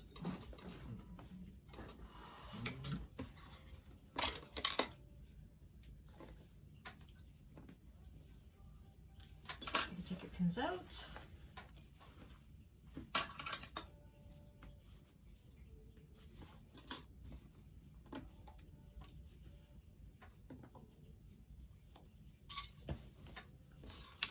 Some room here on my messy desk. So the next step is get your cutting board and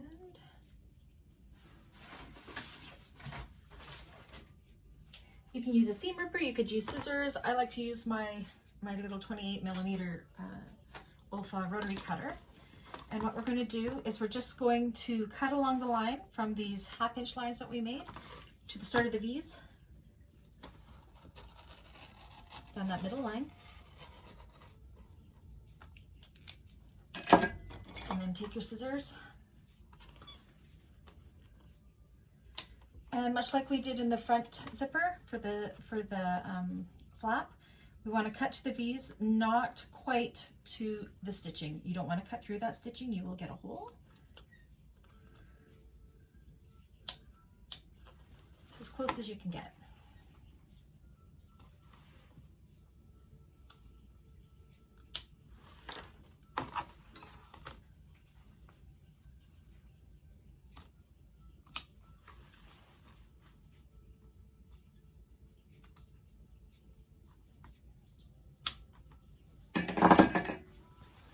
Looks like this. So now what we're going to do is we're going to take this and we're going to flip it to the other side.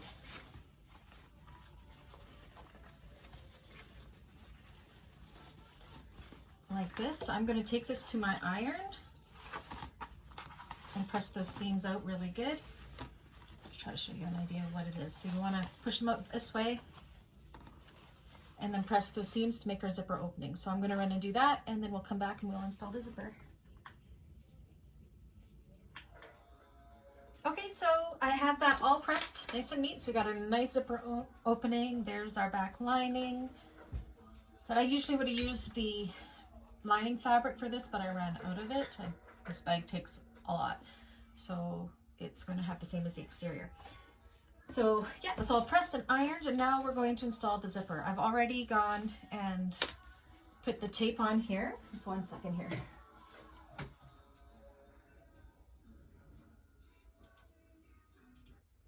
Some music on my computer. To sew the zipper in place. So remember, you want your zipper pull the brown part of the zipper there to be facing the left. This is if you're right-handed. If you prefer it to be the other way, you just flip it around. Maybe if you're left-handed.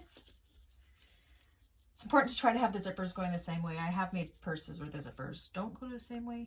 They're still good, but I don't like it.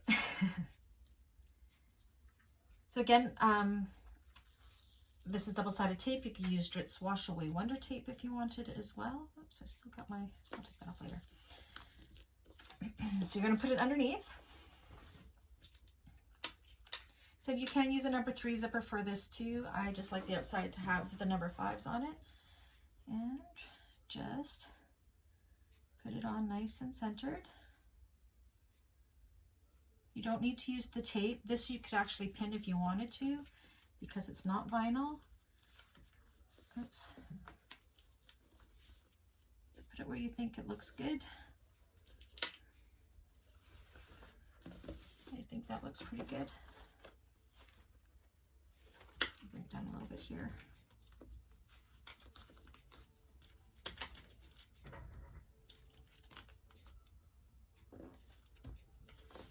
Looks good to me. And then what we're going to do is we're going to top stitch around the whole thing. And when you get to these ends, that's where I like to do a little back stitch again, because I have used zipper by the yard and that just creates a stop for it. So put it to your top stitch length, whatever your preference is. Okay. Do a small back stitch at the start and the finish. And I'm just doing an 1/8 of an inch. Again, you can use a zipper foot if you like. My foot's small enough that it allows me to get away with not changing it out. Needle down to turn. Remember to do back stitch over top of your tape if you've used zipper tape. If you've used pre-fab tape, make sure you're not running over the metal stop, because you could break a needle that way.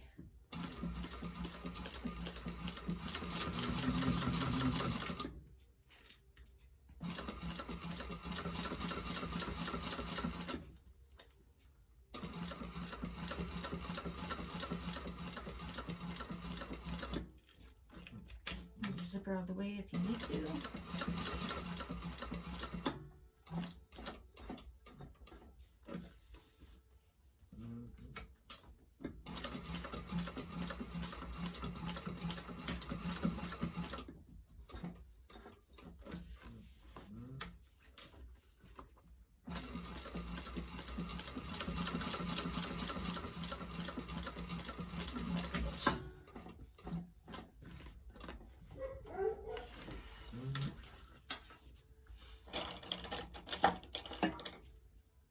My thread zapper, just because this thread isn't going to be hidden in a seam and I don't want it to fray, and the type of thread I'm using does fray.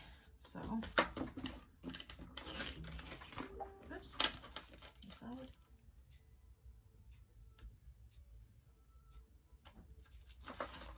So that's what we got there.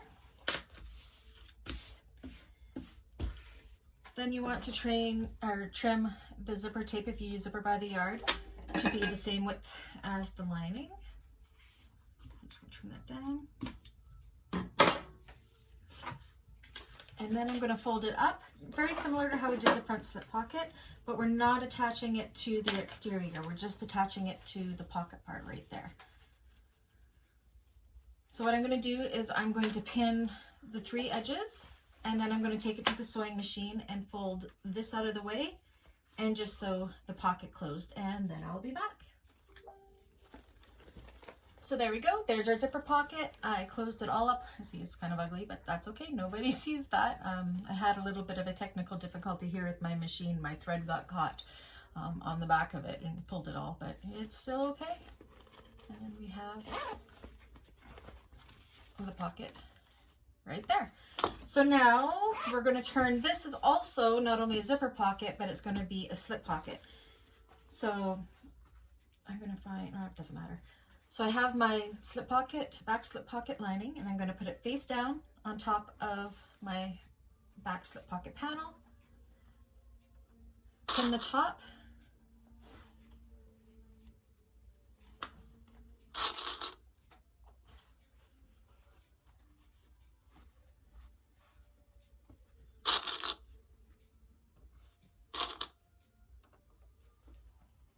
like so. And then I'm going to sew that top with 3/8 of an inch seam allowance.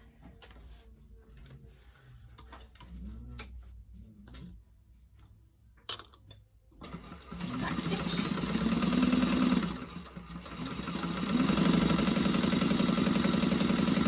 So it's very similar to what we did with the top of the slip pocket.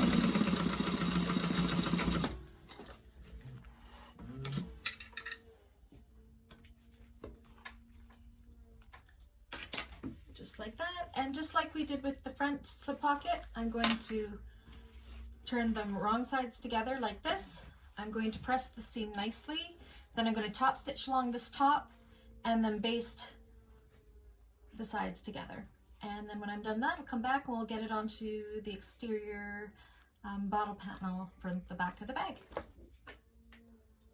So I just went and pressed this, and then I realized this is the back panel. There's one more step we need to do. So if we go backwards like this, where we have just sewn that seam, we are also going to sew the bottom seam as well, because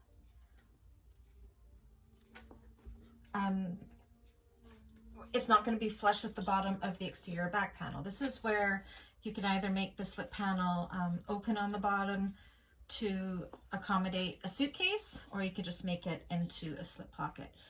So you're going to, we already did the top at 3/8 of an inch. We're going to do the bottom at 3/8 of an inch as well.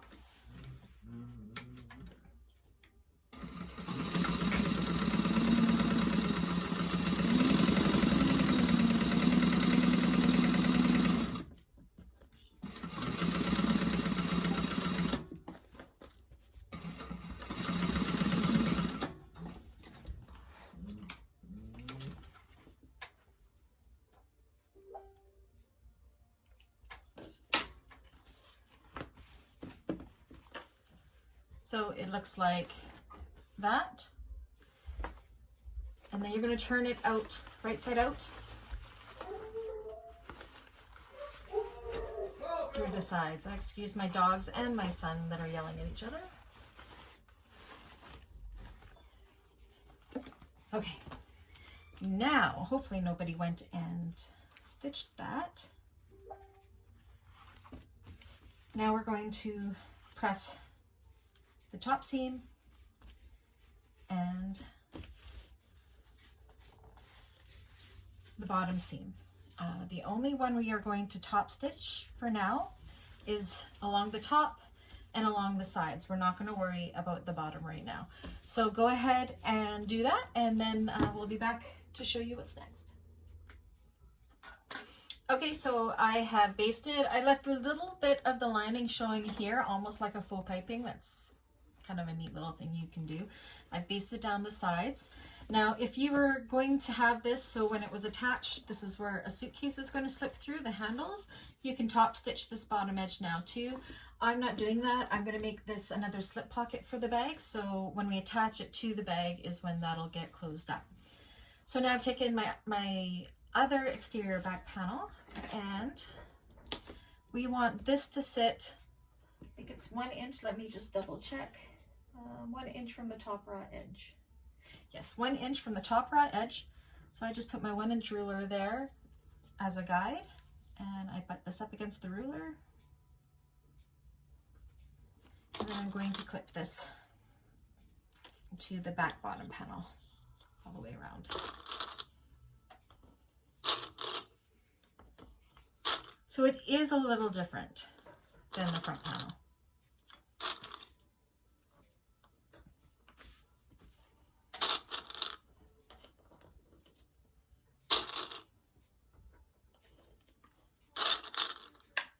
Okay, so now what I'm going to do is I'm going to baste these together. I'm going to go down this side, and because I'm turning it into a slip pocket, I'm going to go 1/8 of an inch top stitch along the bottom to close that up, and up the other side and leave this top open. If you're doing the slip for the for a suitcase, you're not going to go along this bottom. You're just going to leave it open.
this is what we have. We have a slip pocket here, and we have a completed zipper pocket there. And my machine doesn't want to stay threaded properly. Okay, so then the next step, just looking to make sure I don't forget anything. Okay, so we're going to take our remaining exterior middle panel, and I've got to make sure that I have my deer hair going the right way. Put it wrong sides together along the top of the back panel, bottom back panel. This is now going together very much the way the front did.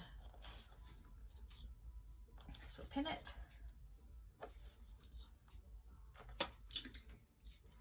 And we're going to sew along there with a 3/8 of an inch seam allowance.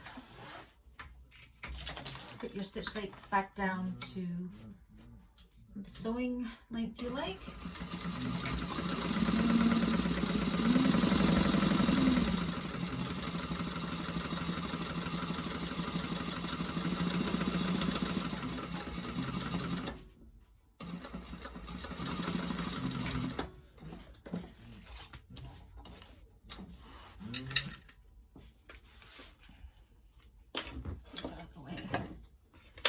Okay, so again, we want our seam allowance to be pointing up. So we're just going to fold this panel up and over like this. You could press it. I'm not going to press it because I have vinyl here and I don't want to melt it. So now I'm going to top stitch with an 1/8 of an inch seam allowance there to hold that seam in place. So I up my stitch length to my top stitching length that I like to use and pull it nice and tight, nice and taut.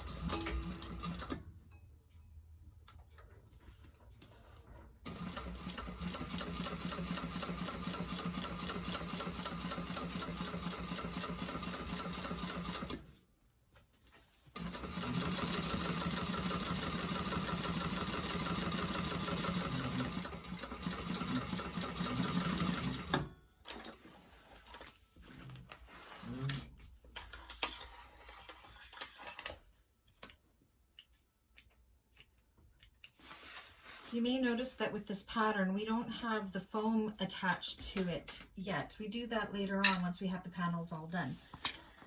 If you're using, say, Decaville Light, it could be different because you would have basted it on already or fused it on already, but we will do the foam after. So now we have this, and then we're going to take, make sure I get it right. Where are you? We're going to take the back one that has the middle one for the backpack strap and put her on as well, centered and even. My cutting's pretty good because they're all the same length.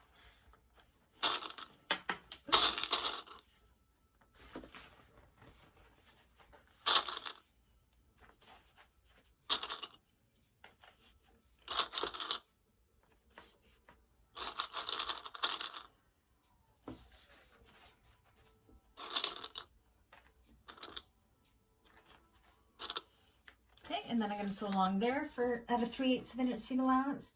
Again, when we get to the straps, at the beginning and end of the straps, just do a small back stitch just to add a little more stability.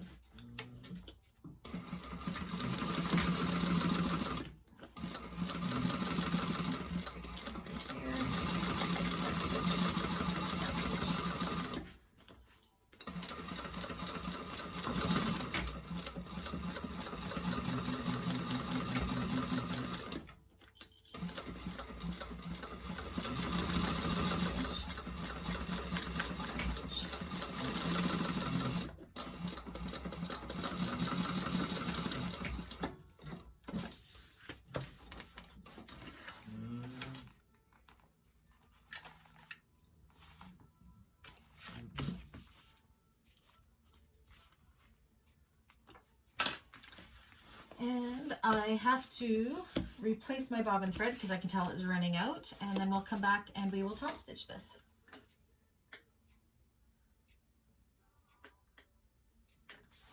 Okay, so we've just sewn that seam. Now we want this seam to face down towards this middle panel. So we're going to top stitch here, and we're going to catch the bottoms of all these straps, which is going to give them even more stability. So as you're top stitching, when you come to the straps, make sure you go back and forth a couple times just to give a little more, just a little bit more structure and stability to those straps. We're going to top stitch along the middle panel here.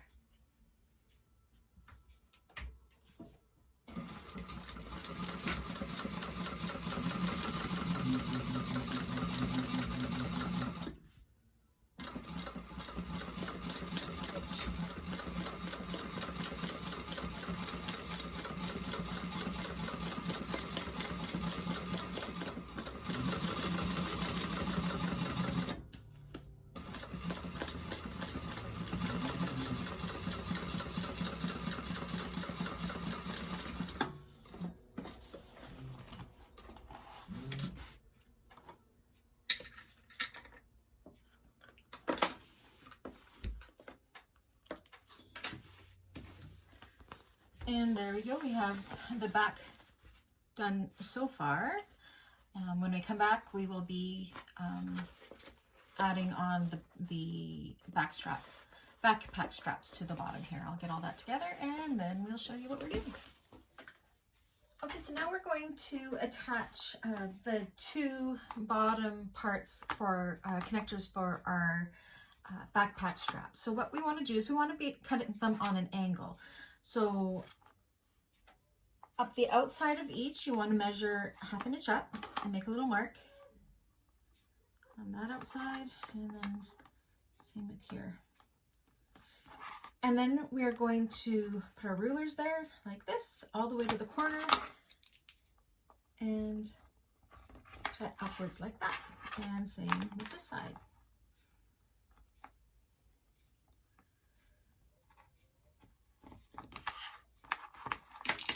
So we have two that are opposite each other like that.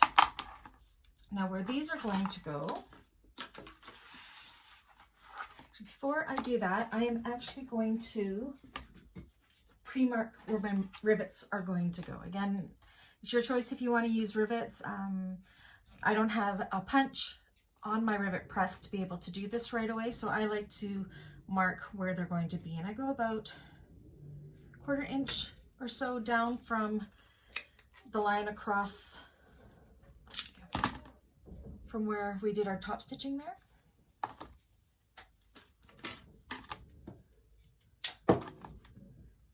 Same with on this side. And that'll just give us a guide for when we do put the rivets on later. Okay, so these are going to go 1 inch up from the bottom.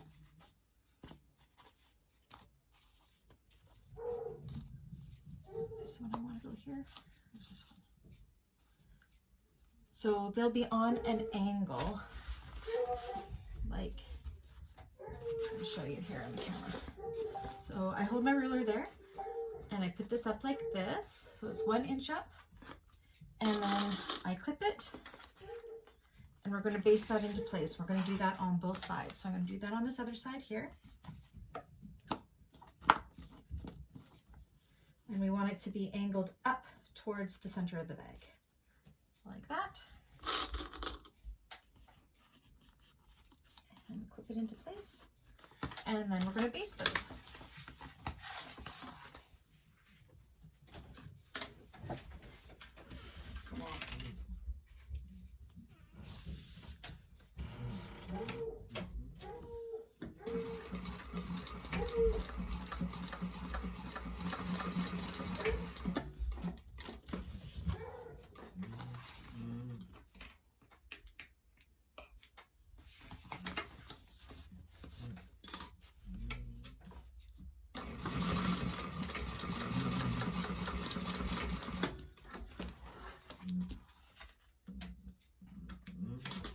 And then it looks like that, and that can be put aside for now, and then I'm going to grab the side panels. Right now we're onto our side pockets. So what you want to do is you want to take your 4 side pocket pieces, the 2 exterior and the 2 lining ones, and put them right sides together. The long side is going to be at the top. clip those together.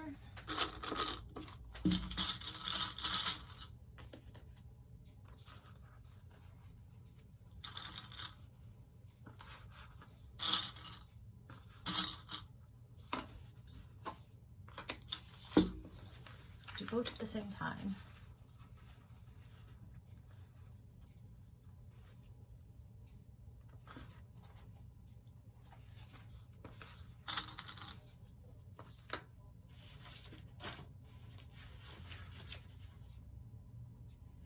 And then we're going to stitch across that with a 3/8 of an inch seam allowance.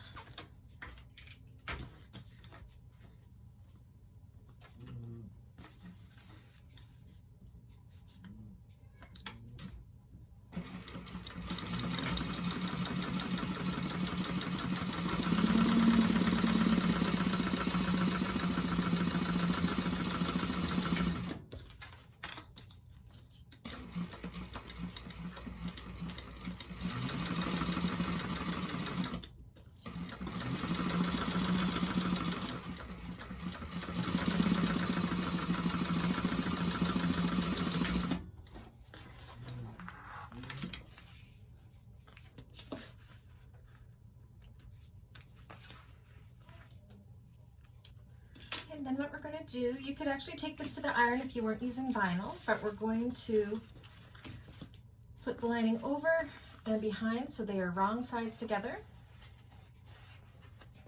And I'm going to just clip it again to try to create that memory for that seam.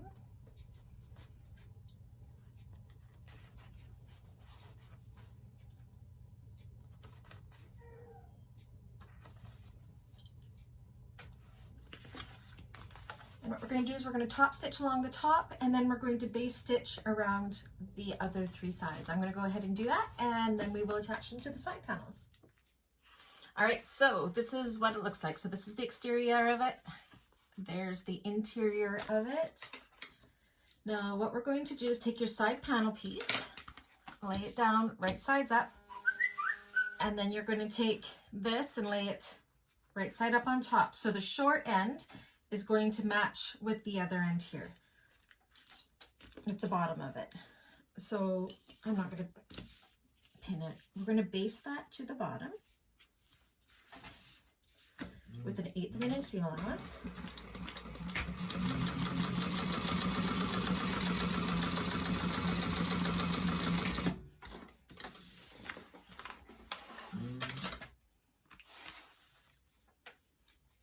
Okay, because we don't want the pocket to be flat, that's why it's wider out this way. So what you're going to do is you're going to take this end and pump it out, and you're going to put it, maybe if I show it this way, along, so they're even along the side like that. And you're going to do that on both sides.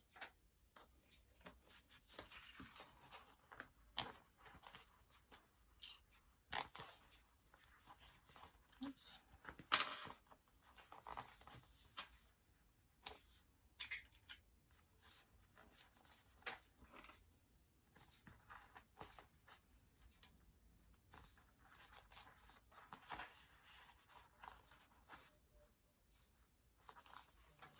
And then on the other side, so now it's going to billow out like a 3D pocket like this. And you're going to match this end and this end together and pin it.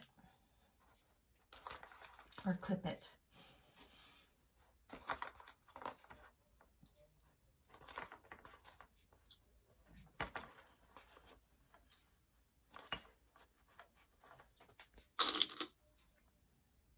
And this is the end result of what we get. So we get that pocket. It's kind of a 3D pocket. So we're just going to base them like that with an 1/8 of an inch seam allowance on each side.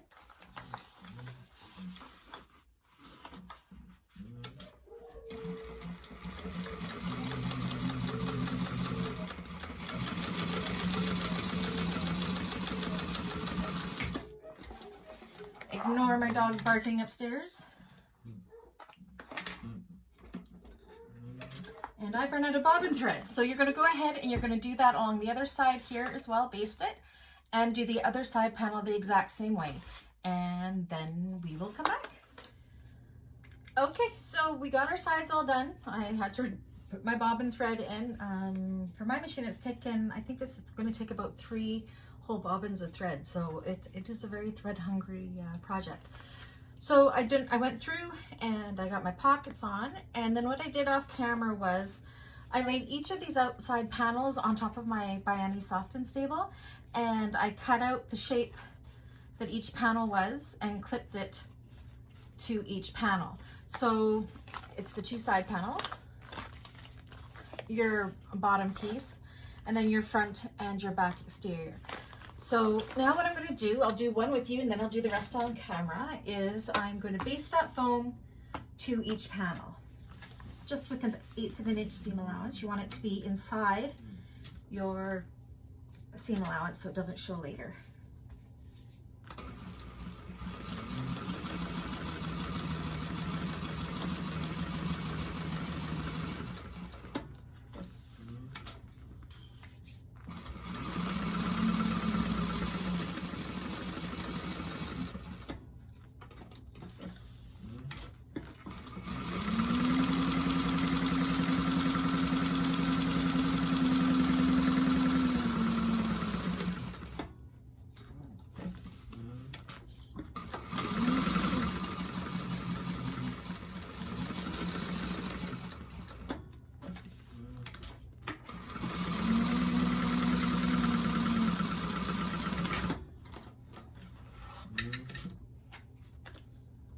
So each exterior piece will look something like that. So I'm going to go ahead and I'm going to baste all the foam onto all the other pieces, and then we'll come back and I'll show you how we're going to do our side connectors and rivets and how we're going to make a little bit more structured attaching the outside pieces to the foam. So we have our foam basted onto all of our exterior pieces.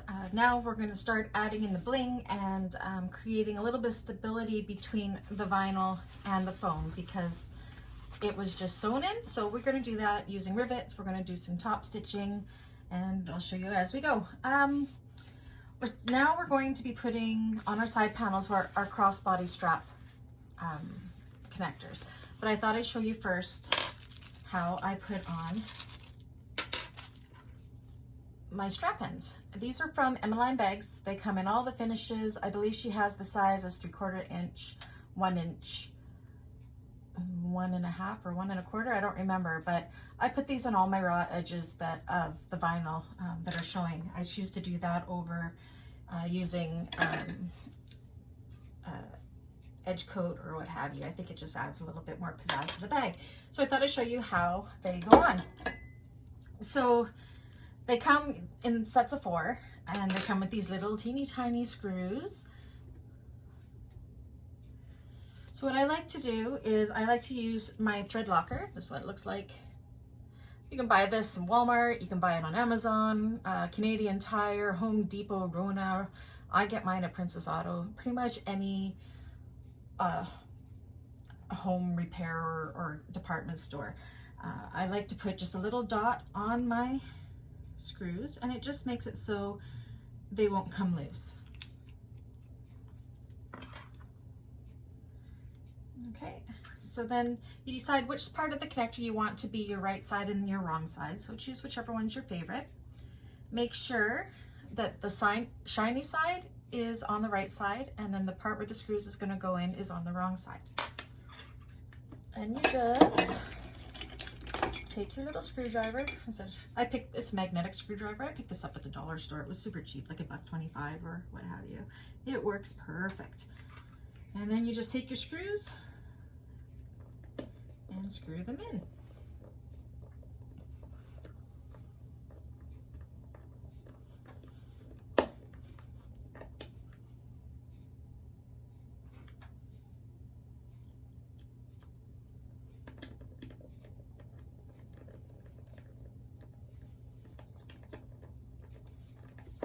And it's an easy and fast way to finish off those ends rather than leaving them raw. And I think it just makes it look so pretty.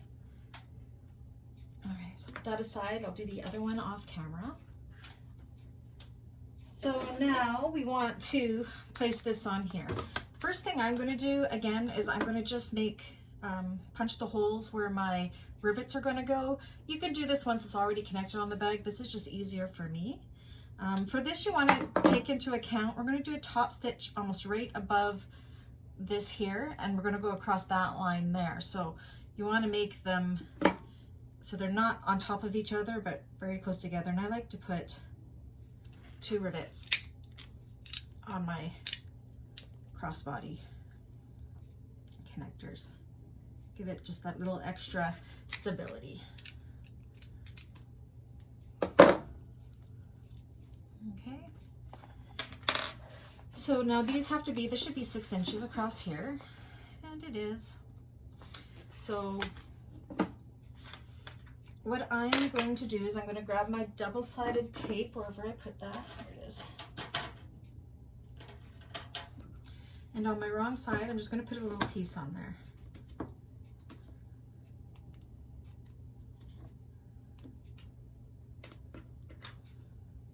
Just to help hold it in place until I'm ready to sew it. Okay, so we want to go, see what I'm doing here? 3 inches in, because 3 is the half, and we want to go 1.5 down. I use my rulers a lot to measure what I need to do, and we know that that's going to be about the middle of the connector, so I eyeball it. Should I match this end up with the 1/2 inch here because this is a 1 inch strap, and then I stick it down like that, and then just kind of adjust it to make it straight.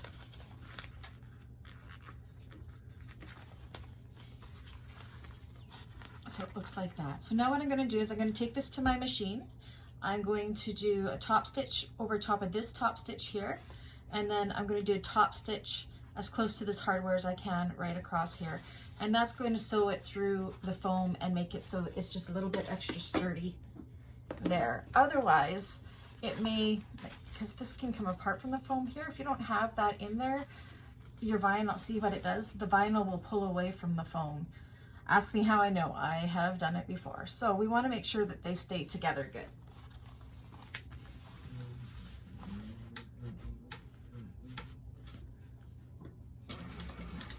Put your back stitch, and back stitch. Again, instead of rivets, you could do the rectangular box and then do an X in the middle too. That's perfectly fine, and that would definitely give it lots of stability there.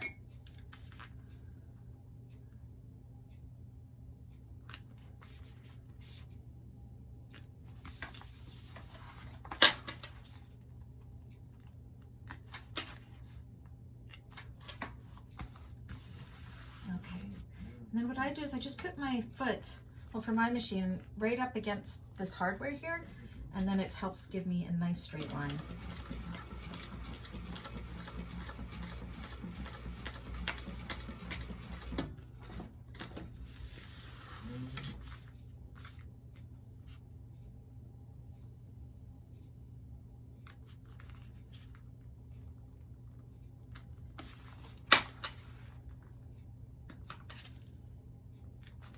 And you'll see, then it's gone through the foam as well, and it's like that on top. So then I'm going to install my rivets.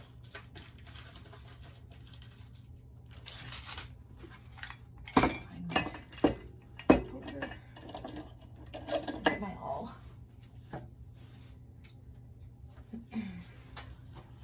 So this is why I kind of pre-punched where I want my rivets to be, because otherwise with my punch here, it doesn't reach. I'd have to fold it all in to get it in where it wants to be, because I don't have a die for my rivet press to punch those holes. So that's why I do them beforehand. And then it's easy enough to take this and go through that hole and then just push it through the foam and make a hole there too. The foam is very easy to puncture, so I just use my awl to get through the rest of it. Like that. And I'll take my rivets.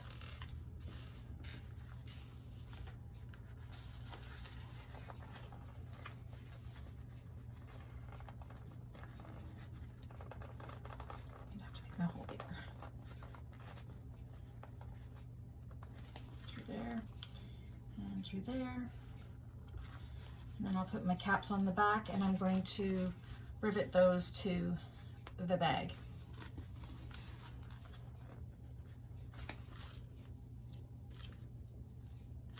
With my rivet press. I do have 2 rivet presses. I got them from Gold Star.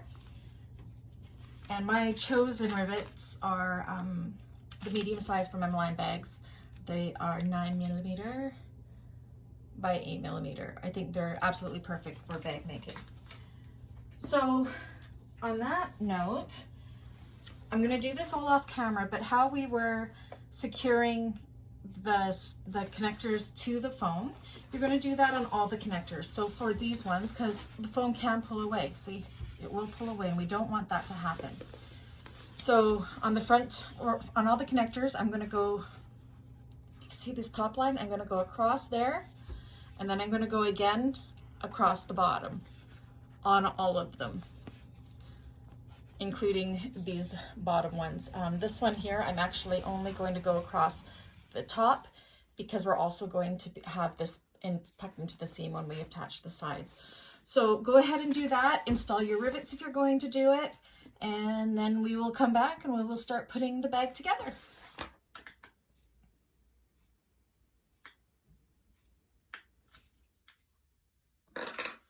All right, so I've gone ahead and I've put in all of my rivets. I ended up adding an extra one here. It's a tight fit, but I thought it just needed that. So there's the back panel. Here's the front panel. If you're adding a nameplate, this would be a good time to do it. I like to add mine at the top here. And then we have the side panels. So they're all blinged up and pretty. So what the next step is we're going to start putting the exterior together before we start working on the lining. So because we're going to be sewing the sides to the front and the back, we want to make sure that these aren't going to spread out like that and get in a seam or not be where they're not supposed to. So you kind of just squish the pocket here together like this, and then just put a clip there to kind of hold it in place so it stays out of the way on both panels. I'm using a marine vinyl, so it's a little bit thicker and harder to deal with, but we'll get through it. Okay, so on the back of all the panels, I've already gone ahead and done this, and I've marked 3/8 of an inch, a little square, 3/8 up and 3/8 over on the bottom of all the panels. So there's that one on the bottom of these ones. And then on the bottom, I have done it on all 4 corners. And the reason we're doing that is when we sew the sides on, we're going to start at the top, but we're going to start and stop right where those 2 cross. And that's going to make it for when we do our Y-seams on the bottom, so the corners come together nicely. So we're going to start with, take one of your front, either your front or back panel, it doesn't matter. Take your side panel, and you're going to line it up and clip it in place.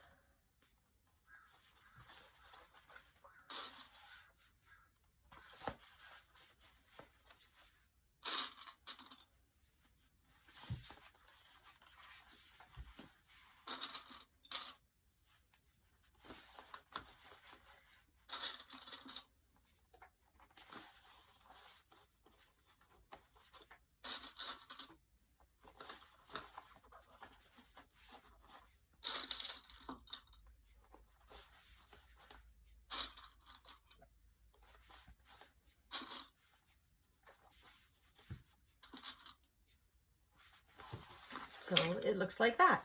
So I like to sew with the larger panel down. So this one, we're actually going to start right at where the cross is. Can you see that? Right where that cross is there, 3/8 up from the bottom.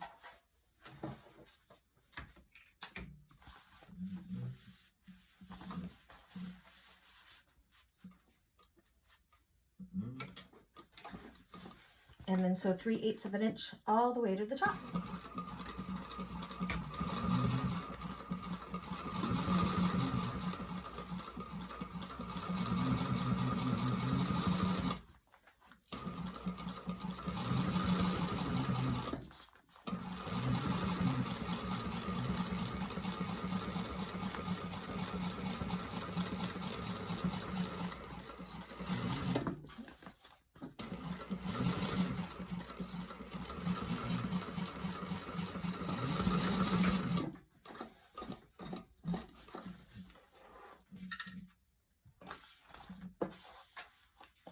So you'll see here, this should come apart like that because we haven't sewn that part of it, leaving that 3/8 there. I am just going to, because I don't have a seam allowance guide here, I use just washi tape that you can pick up at Michael's or any craft store, just to mark where my seam allowance is to give me a little bit of a guide. I happen to know that's right there. All right, so now we're going to take the other side panel and we're going to do the same thing on the other side.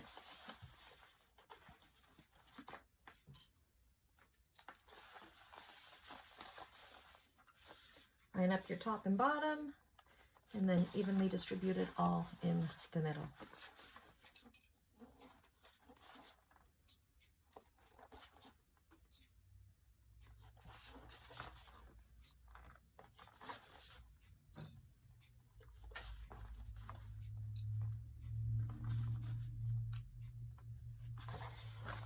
And this one we're starting at the top, so we're going to start right at the top, and then we're going to come down and stop 3/8 of an inch from the bottom.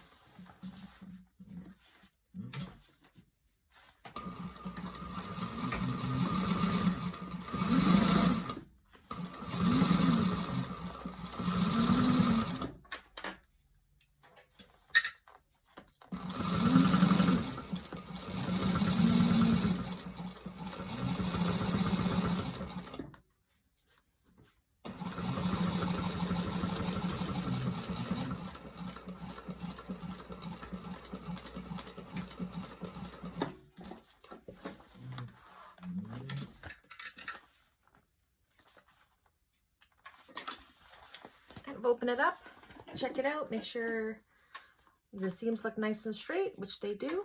And I'm going to go ahead off camera and do the other panel. So what you're going to do is take your other panel and just do the exact same thing and clip them and sew them, and then clip them and sew them on the other side. And once I've done that, I'll come back.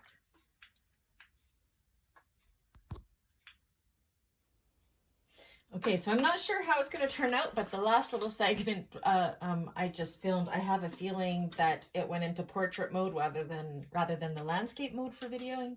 So for that little bit, the camera is smaller. I apologize. I'm not too sure why I did that.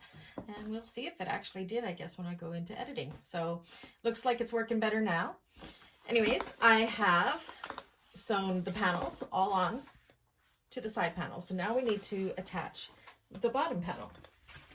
Now this one is a little bit more awkward, I guess. We're going to go side by side, like we're going to go each side one at a time.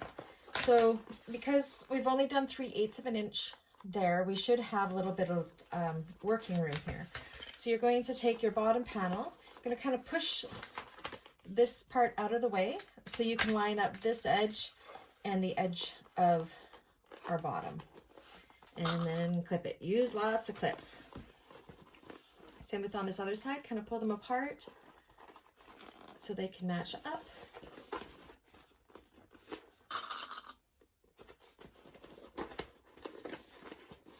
And then pull them together and clip. So we're going to do, the two long edges first.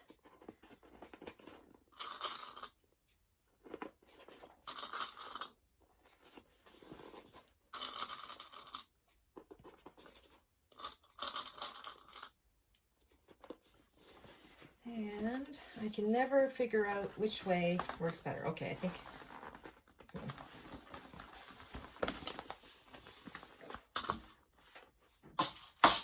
So whichever way makes you feel more comfortable, I guess. I'm going to push this onto the inside. Make sure you push your side seam out of the way. You don't want it to get caught under that stitching where we start. We are starting at, can't really see it. So we're going to start at this 3/8 here, which it shouldn't catch that side piece at all that we have folded away, this part here. And we're going to go all the way across and stop at the 3/8 mark. So I've just pushed the bottom into the bag. I said this first one is always just a little bit awkward.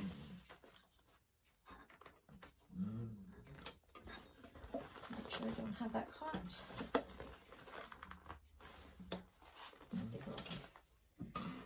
And make sure you oops.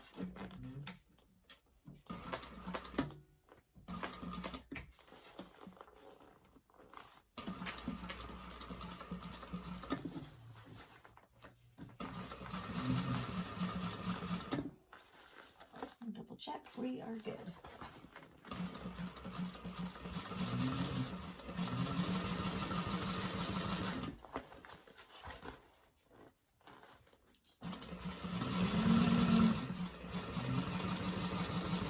And then when you come to that 3/8 mark,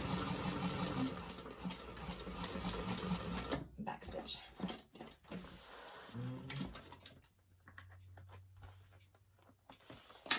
Now it's at that point I like to check on this side, and you can see here how my stitching doesn't quite meet. What we want it to do is we want the stitching to meet so we get a corner, otherwise we're going to have a hole there. So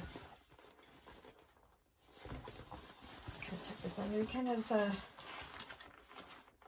find which way is the most comfortable for you and just add those stitches if you need to. This one I do, so just add a couple more in there.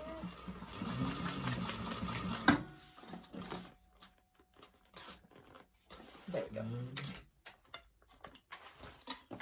So now you'll see that my stitches come together there, they're crossing. And I have a little bit of a rat's nest right here, but so we'll make sure that these lines all come together on either side. And this side is okay, I think, so far. All right, so then we take the other long side and we're going to do the same thing. So you're going to kind of push this out of the way here so you can line up these edges like that. And same with on the other side.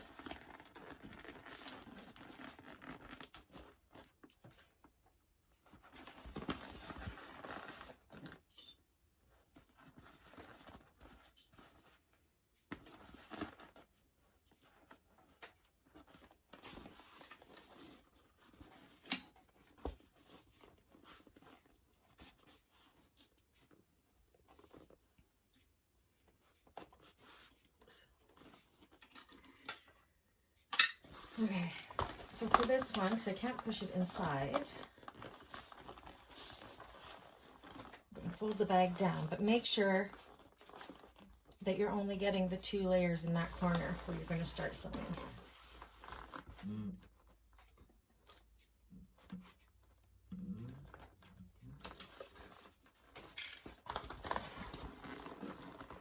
Put your hand in there to see as well.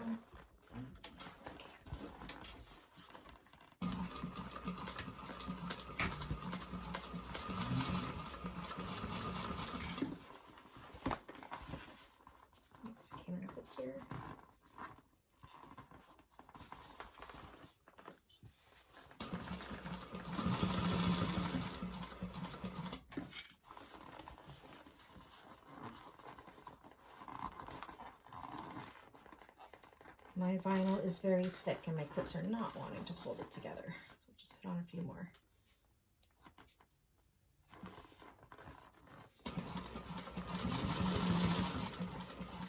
And just go clip to clip.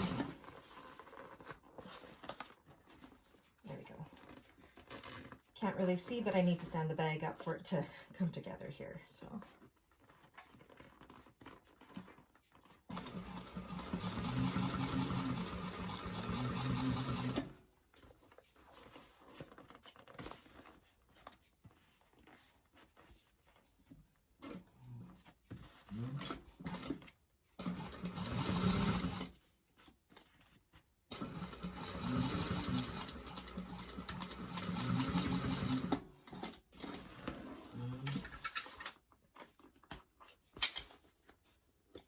And just double check again that they have met there. And see right here, they haven't, well, we haven't sewn that part yet, so we'll see. So yeah, that looks good. So then the next, this is actually the easier part, is the shorter sides. Bring them together.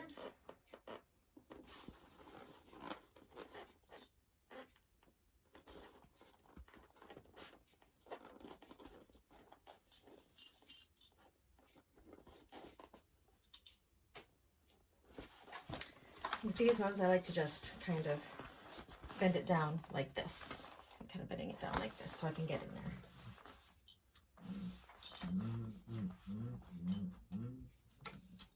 And go from your 3/8 mark to your 3/8 mark.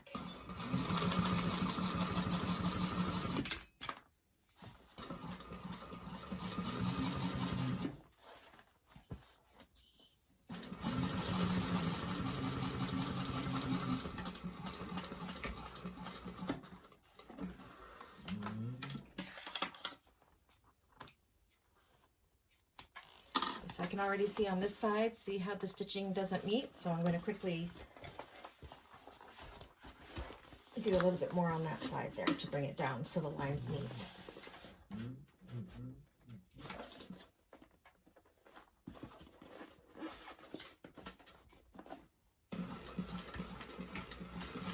You don't need a hole in the bottom of the bag.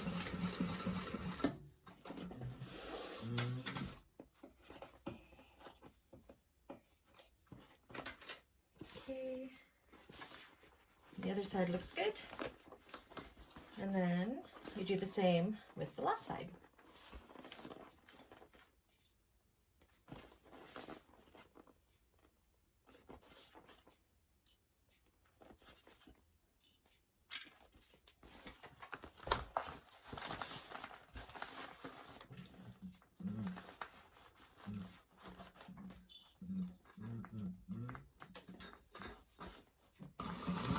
From that 3/8 mark all the way across the 3/8 mark, and then we're almost done with this.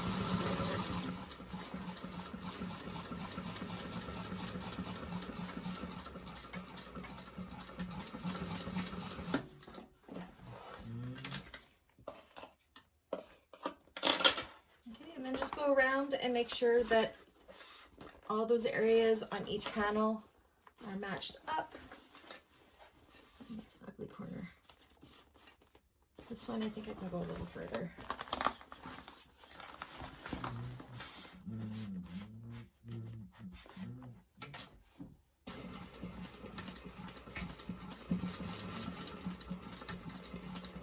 There we go, done.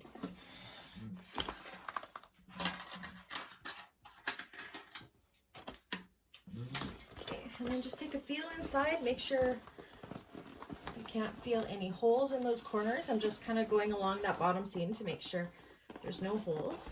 Make sure everything is kind of tucked in where it's supposed to, and it feels good. So now the next step is you're going to pull these flat, and we want to take some bulk off these corners so they turn out. So all I do is kind of go like this, and make sure you just trim the corners like this without going through any of the threading. So I'm just going across like this so we can have a sharp corner when we turn it out. And doing that on them all. So again, I'm just squeezing it together like this. Just trimming off like the top triangle of those corners without going through the stitching. I'm doing that on all four.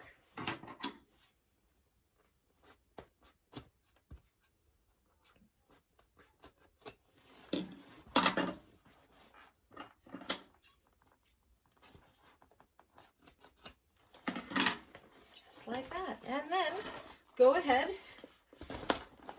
and turn it right side out. So it's going to be a little hard for me because I've used a marine vinyl, so it's a little stiff. Take those clips off the pockets too.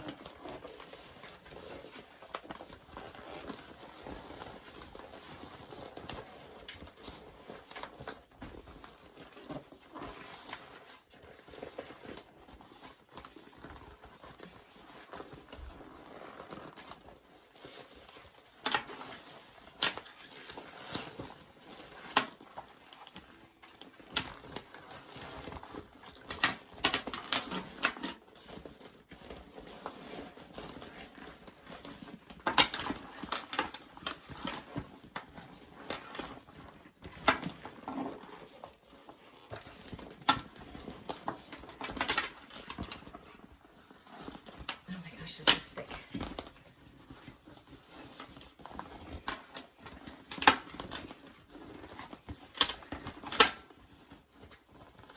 So when you get to these corners, you want to make sure you can take a chopstick or what have you. I'm just going to use my fingers, and you want to push them out So they're not going to be a pointy corner. They're going to be something like that, which is, I believe that's called a Y seam. So they're slightly rounded, but they come together in a Y point.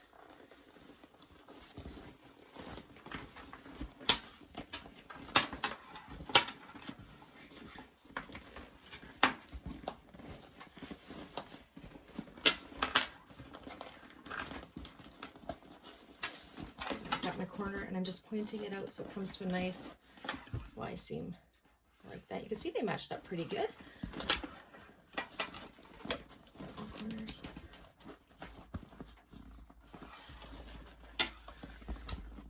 You don't want that. See how it's all tucked in there? You want to push it all out like that. And this one's still tucked in. You want to push it right out like that.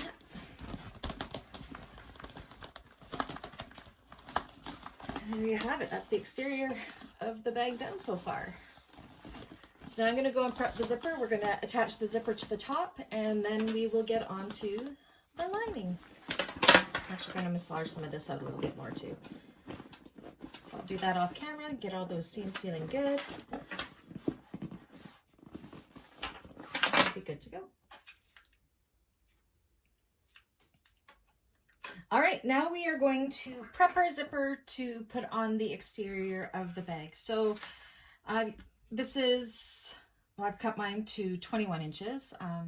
You want it to be about 21 inches because we're going to fold in these top edges. First thing I like to do, because I'm using Zipper by the Yard, I have no stop, is I like to put on the zipper ends. So these are my zipper ends here. I get them from Emmeline Bags. They come in all of our finishes. So I'll show you how I install that.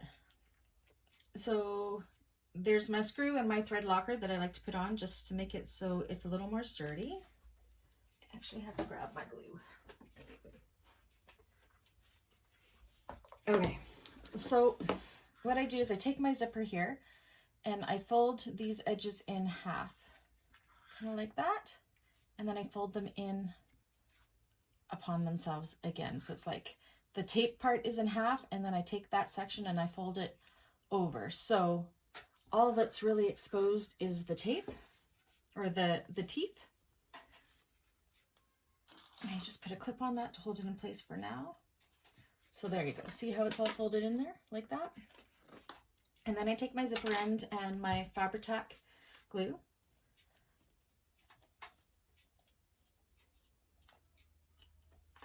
And I just put a little bit of the glue on the inside of that. And this, I just think it makes it a little bit more, it just holds it in place better. Okay, and then you take your end. You're going to put this over top of it. It should slide right in. Kind of give it a little of a jiggle to push it in as far as it'll go. And it's in there pretty good now. And then there's a little hole on the back here. Hey. That's on the back, and we're going to put the screw in there to hold it in place. I might have to get a different zipper end. We'll see if I can go through. This one, the metal's in the way. It's not an actual hole, so we'll see if I can actually get through it.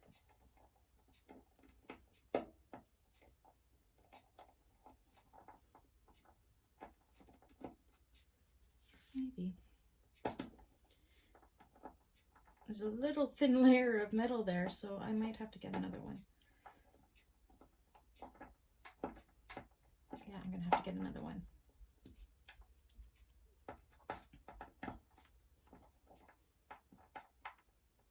All right, so I have a faulty zipper end, so I'm going to take this off, put on another one, but that's how you do that. When I come back, I'll show you how we prep the rest of the zipper. Okay, so I got my zipper end on. It really helps if the hole is actually punched in it. I just had one that it was just metal and I couldn't screw through it. So that's what it ends up looking like for the zipper end. It acts as our zipper stop, and it adds a little decorative part because this part won't actually be sewn into the bag. It'll be hanging into the center of the bag. So now what we need to do is we need to take these two open ends and we're going to kind of bend it down about an inch and bring the tape together like that. And that's how we have to, I'm trying to show you here, sew it together kind of at a 45-degree angle like that on both sides. You can clip it, you can glue it. I just kind of hold it in place with my fingers and then just do a tack stitch over top of that. Like that. And then I'm going to go ahead and do that with the other side. And once I'm done that, I will come back. Okay, so I was having a little bit of machine difficulty. So that's what we're looking for. You want them to be fairly even. And I think that's at about a 45-degree angle or so. So this is what I find the hardest part of doing this bag is the zipper. So what we want to do, and I just clip it, to be honest, is we have, I don't know how to show this. They have this side seam here. We want to put a mark on both of those sides 2 inches in. So what I do is I match up these seams on the inside perfectly together. And I clip it. And then I take my little ruler and my scissors. And I'm just going to measure from that seam in like that. And then I'm going to just put a little clip there on both sides. You can mark this with the pen however you're comfortable. I like to do clips because the clips don't go away. Just make sure you keep it within your seam allowance. So you can see there I've got 2 little snippets there for where my zipper is going to start. Now on this back part, we want to mark about 1 inch from the end because we're going to end up pulling our zipper down and out of the way there. So go from your end here, and again 1 inch, and I go ahead and I make a little snip. Again, you can mark it with pen, you can do whatever you're comfortable with, but I'm just going to do within the seam allowance a little snip. Make sure I got both sides, and then I have my marks.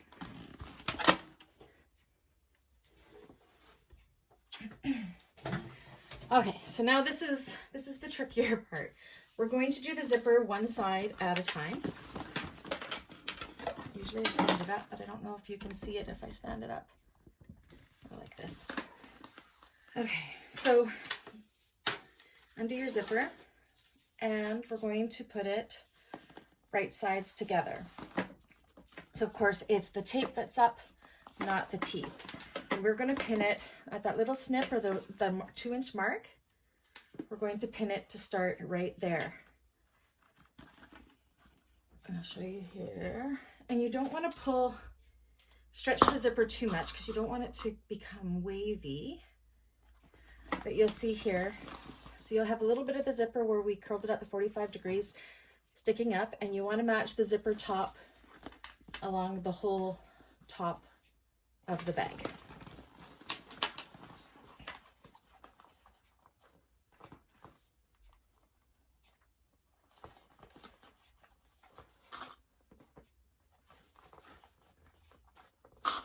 Just go along and clip it all the way across.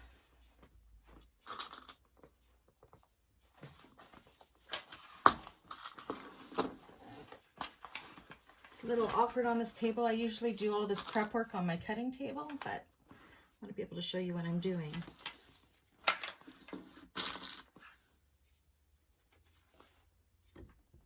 Move this over so you can see.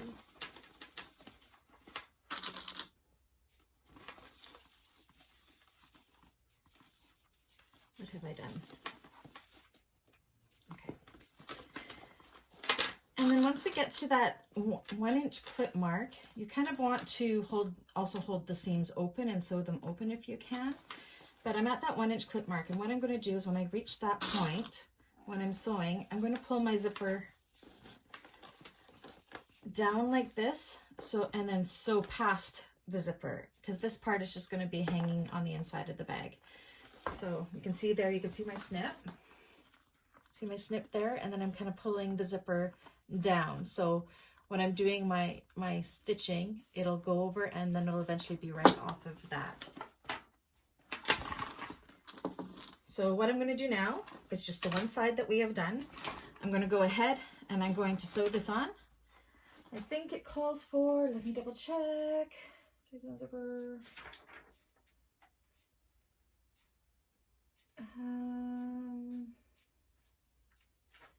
So it's going to be a 1/4 of an inch seam allowance.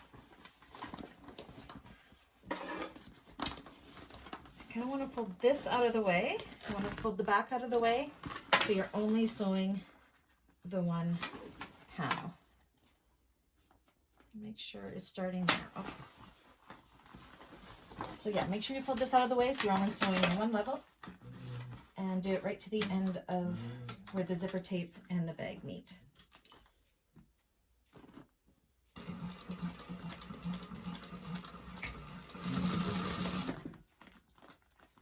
Okay, make sure, if you can, get your seams nice and flat. You could use a zipper foot if you needed to as well here. The foot on my walking foot is actually pretty small, so it fits on this number 5 tape pretty good.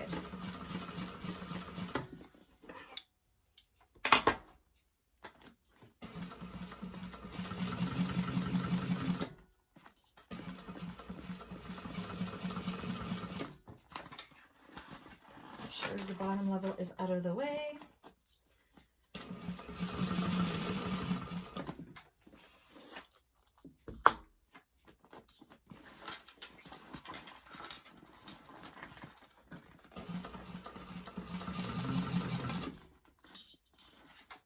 Your seam is open, so you can sew that open.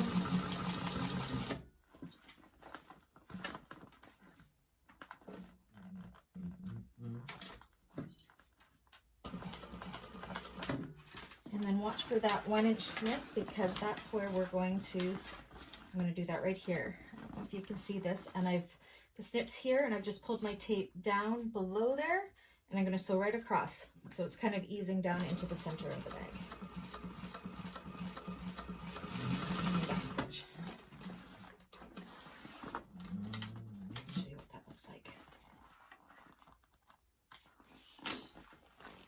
So this is what I did with the tape. See how I've got my zipper, it's going great along here, and then I kind of ease it down and I kept going. So the zipper is free here. And that's what that looks like. Okay, so now this is the trickier part. So I do it up a little bit. So this is how the zipper would be if we're to do it up right now, but we need to attach this side to the other side. So the trick of this is to line the zipper up, bring it over the top like this. So that's how it would do up. But then you want to flip it one more time this way. And then that's how you're going to line it up. So I'll show you again. So you have your zipper teeth lined, so they're wrong sides down. You flip it up, so it's right side. And then you're going to flip it over again, like this. And then you're going to start pinning like that, starting at that 1-inch snip right there. And that's to ensure that your zipper is not twisted. And then go ahead and pin all the way across again.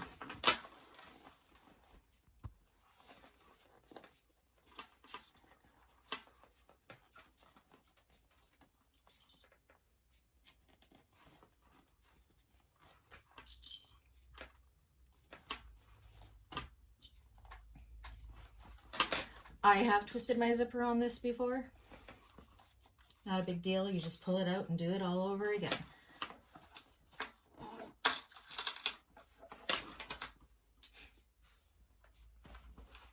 But that little twisting trick really helps me to figure out how the zipper is supposed to be placed.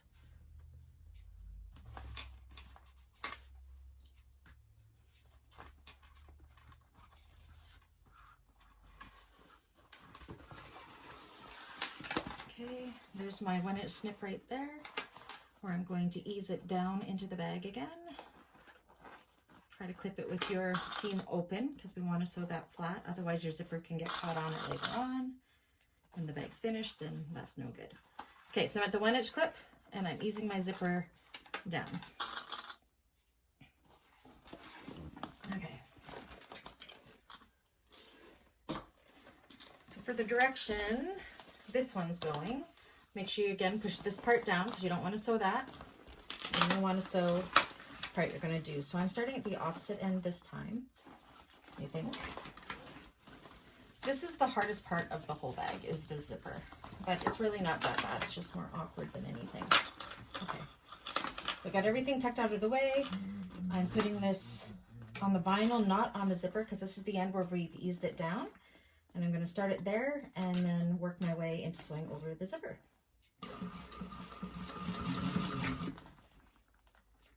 And then it's 1/4 inch.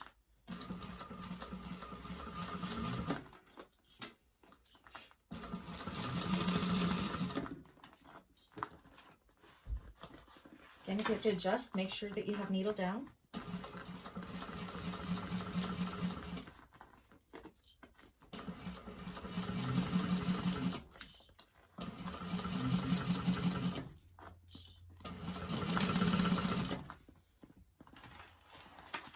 Again, make sure everything is tucked out of the way so you're only going through the one panel.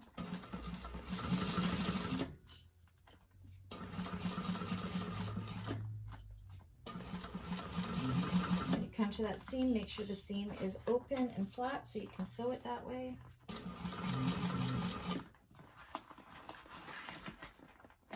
And also remember to backstitch when you start and finish.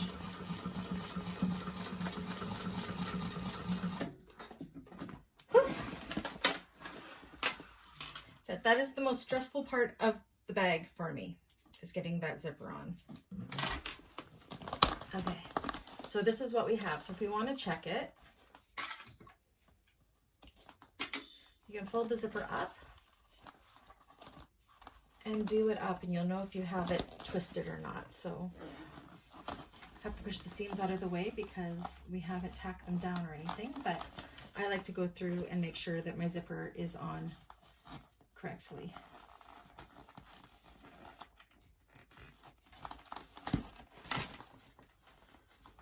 And those seams where these are, once we put the lining in and we top stitch, they'll be out of the way, so the zipper will be easier to do up. Just make sure you don't get them caught in there right now when you're just testing it. Just make sure your zipper looks good.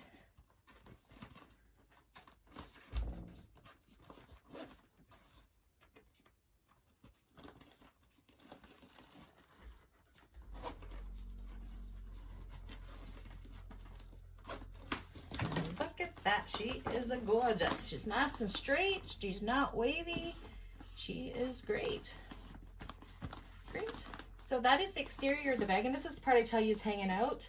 Once we got the lining in, that'll just end up being tucked into the corner, or it can lay out. It's whatever the person likes to have it. So that is the exterior of the bag done, and now we'll get everything together and we will work on the lining.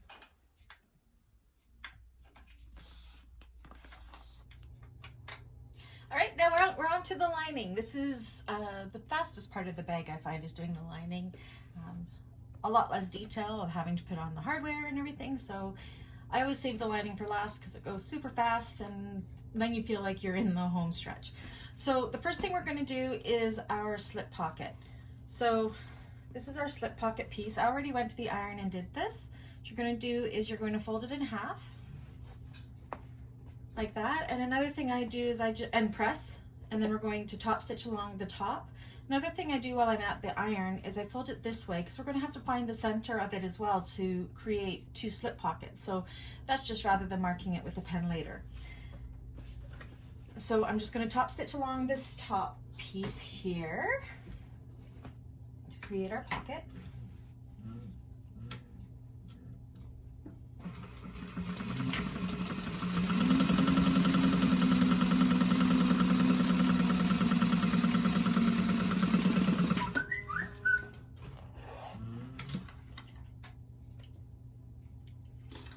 Like that. And then we're going to lay it on our body lining panel and just line up our edges and then clip them together. When I'm not using the vinyl, I tend to use just these hair clips. They're a little easier to get off and they seem to hold the thinner fabrics a little bit better. Wonder clips work too. You can also pin this because it's not vinyl. So just match up all the edges. And it looks like I cut this one a little short, but that's okay. I'll just kind of center it so it'll get caught in that seam allowance. I didn't have quite enough of the lining fabric to do the slip pocket and the same as the lining fabric, but I think this will look really good too.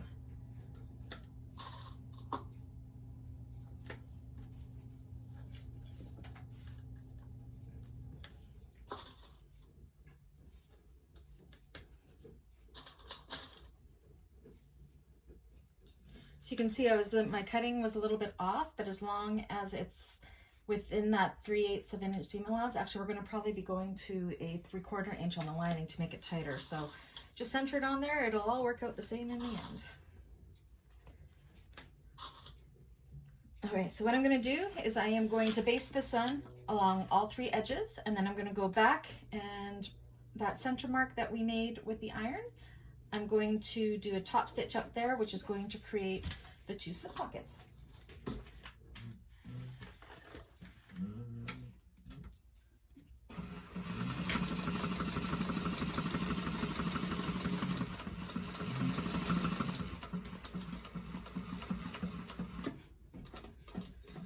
When doing the lining, it's a little bit more forgiving because it's on the inside of the bag.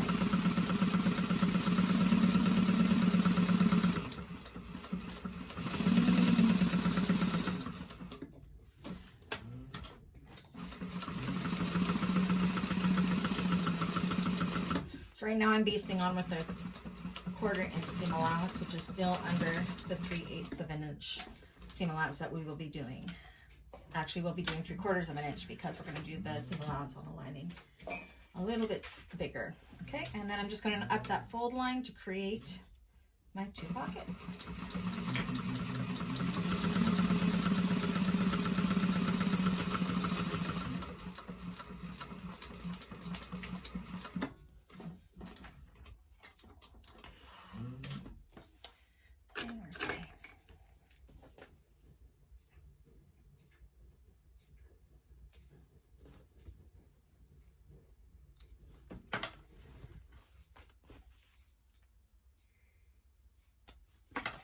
And there we have it. We've created our 2 slip pockets. So that'll be for one side of the bag. Now for the other side, we're going to do a zipper pocket. So we're going to need our lining main panel, lining main panel, and our zipper pocket panels here. I'm going to go ahead and I'm going to prepare my zipper, and then I'll come back and I'll show you how we're going to install this. Okay, now we're on to our interior zipper pockets. You want to take your lining main panel and put it face down, so we're working on the wrong side. You want to measure down 2.5 inches. Again, it's hard to see because my fabric is white. 2.5 inches, and just take, I'm just using a friction marker because it'll go away once I iron it, and draw a line like that. Draw another line about 1/2 inch below that, just like when we're doing the zipper pockets on the front of the bag. And then come in, because this is 12 inches across, we want an 8-inch pocket. So we're going to come in 2 inches on this side and 2 inches on the other side.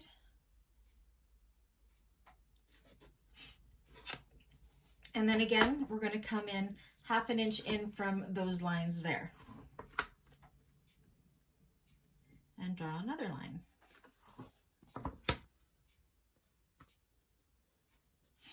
And then between those 2 lines, we want to go draw 1/4 inch, which is halfway between. It's about halfway.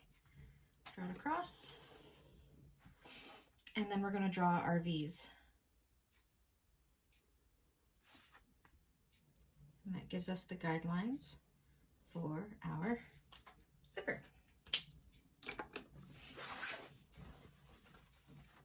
So it looks like that. Again, it's on the wrong side of the fabric. Then we're going to flip it over. And we are going to measure down 1.5 inches. Well, first,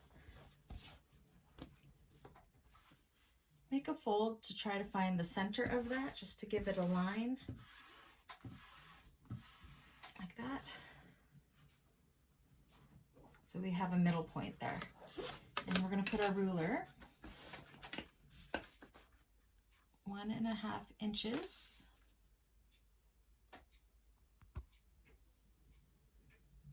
From the top. Again, it's white and hard to see. 1.5. There we go. And then we're going to take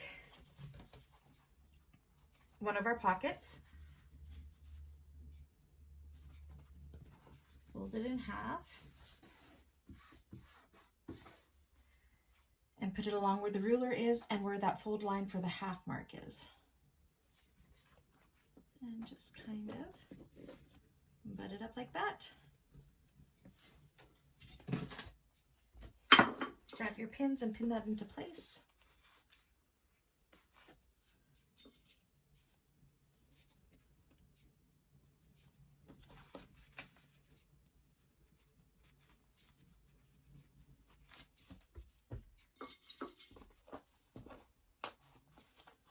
And then just flip it over and double check that that square that we just drew falls within. I just put my fingers on the back of the lines here to make sure it falls within what this is. Oh, that pin didn't go in very good. So that's the pocket piece and the lining panel right sides together. And then what we're going to do is we're going to flip it over and we're going to sew along those lines. Just like we did when we made our pockets on the front panels.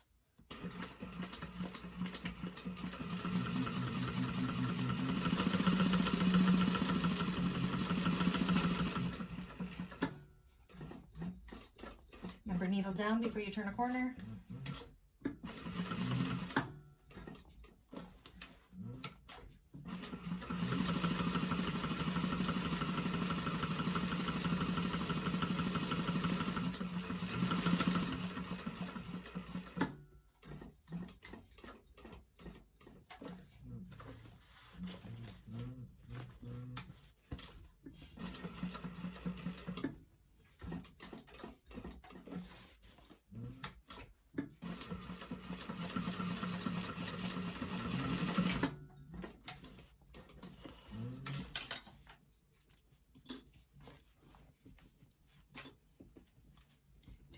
We don't need those anymore.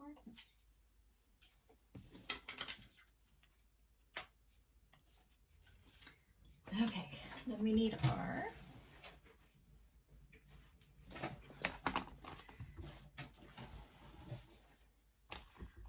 so now we're going to cut just like we did when we did our zipper in the front. This is just the way I like to do zippers. It's very easy, it's very consistent. I do it the same with all my bags. So cut down the middle.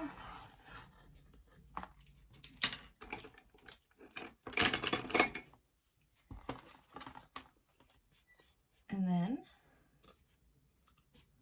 cut out your V's, making sure not to go past that stitch line. I thought I did, but I did not. Good.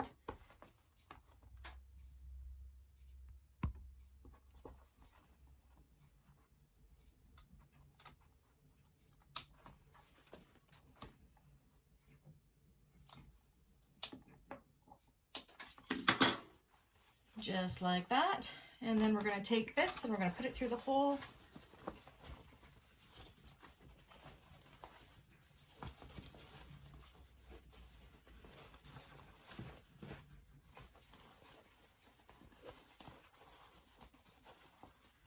And then I'm going to take this to the iron and I'm going to press that opening and then I'll be back.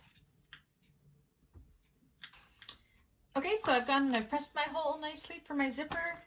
I've gone ahead and prepared my zipper tape. Again, I use zipper by the yard. You don't have to use zipper by the yard. If you use regular zipper, just make sure you're not sewing over the metal stop. So again, I like to use tape to hold my zipper in place. You can just eyeball it if you wanted to do it. You could pin it if you wanted to. If you're using a domestic machine, Dritz Wash Away Wonder Tape is amazing for this. I'm on my industrial, so I'm just using regular double-sided tape because my machine will sew through anything. Knock on wood, it has so far. Double-sided tape is amazing. Oops, and this one is very sticky.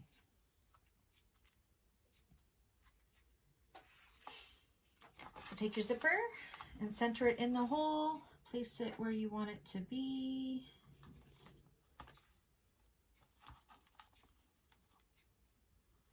So for this pocket, I'm actually using number 3 tape.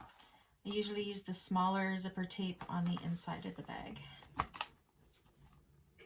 on, it's stuck to the tape.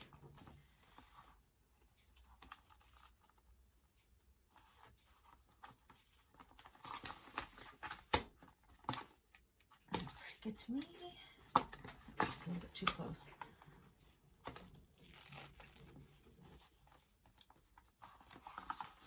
Okay, so I have where my tape wants to be, and I'm going to go all the way around the outside with an 1/8 of an inch seam allowance using a top stitch length. So whatever your preferred top stitch length is, use that.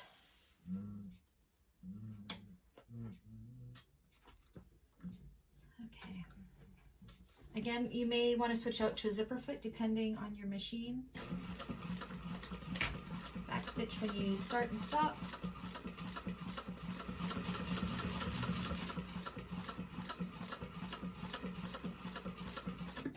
When you come to a turning point, make sure you keep needle down before you turn. And again, I like to go over the zipper teeth back and forth just because I don't have any stops on my zipper, and it kind of creates one there. Needle down.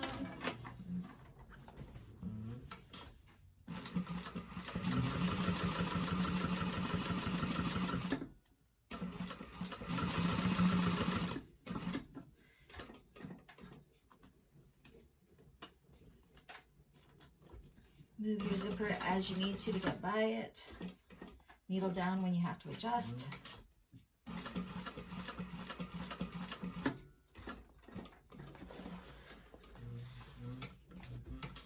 And again, I'm going to go back and forth with the zipper tape there, or teeth.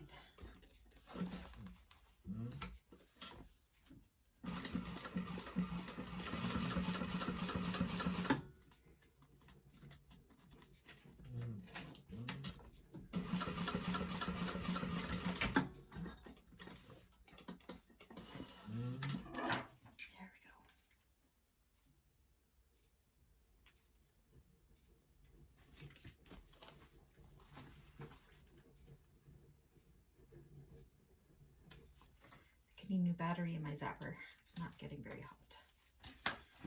All right, so it looks like that. And then you want to train, if you've used zipper by the yard or if your zipper is longer, you want to make sure you go and trim it to the same length as that pocket panel. Okay. And then what you're going to do is you're going to take your other pocket lining piece. You're going to put it face down on that and match up the edges. And clip.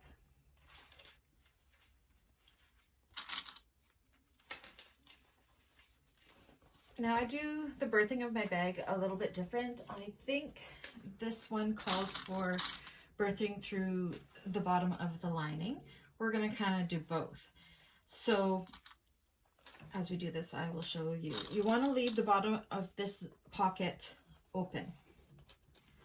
Because what we're going to do is we're going to turn through the bottom of the bag when we leave the bottom of the lining open, but then we're going to pull the lining up through the pocket, stitch it, put it back through the pocket, and then sew our pocket shut.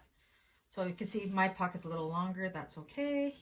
What I do is I just fold up the ends, both pieces, fold them up. Said I cut one a little longer than the other, but that's okay. And clip it. And same with on this other side. Clip it.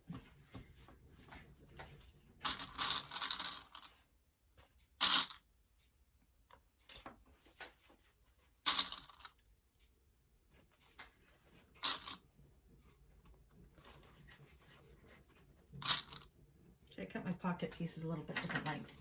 That's okay. Oops. Okay, so what I'm going to do is I'm going to flip this over. We're going to take this lining piece and push it out of the way. We're going to sew up the bottom here, sew up the bottom here, across the top and down, but we're leaving this part open. And folding it up is just going to give us a nice crease. I'll show you for when we need to sew it later. So make sure you pull your pocket or your lining out of the way. And I'm doing about a 1/2 inch here. Oops, I forgot to adjust my zip.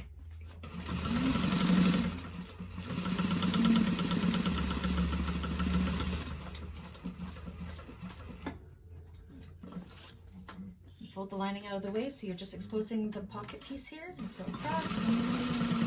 Close it up.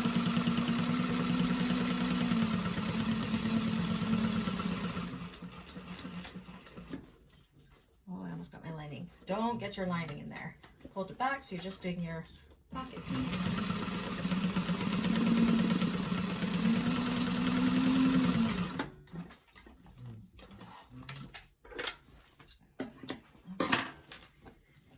And this is what I mean by doing this, is we're going to take this opening here and we're just going to flip it out like that.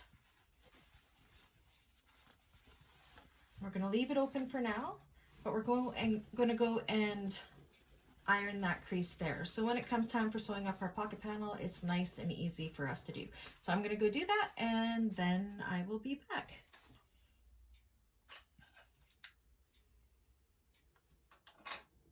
Okay, now we're going to construct the lining, and it's very similar to how we did the outside of the bag. So on the bottom corners of all of them, rather than marking 3/8 of an inch, I have marked 3/4 of an inch. And the reason why we do a larger seam allowance towards the bottom of the bag is so you don't have a baggy lining, it's a more fitted lining.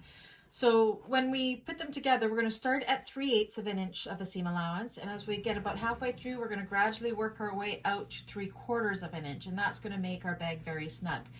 But at the same time, it's very important that we keep the 3/8 of a seam allowance at the top for when we are attaching the lining to the rest of the bag. That has to be the same size.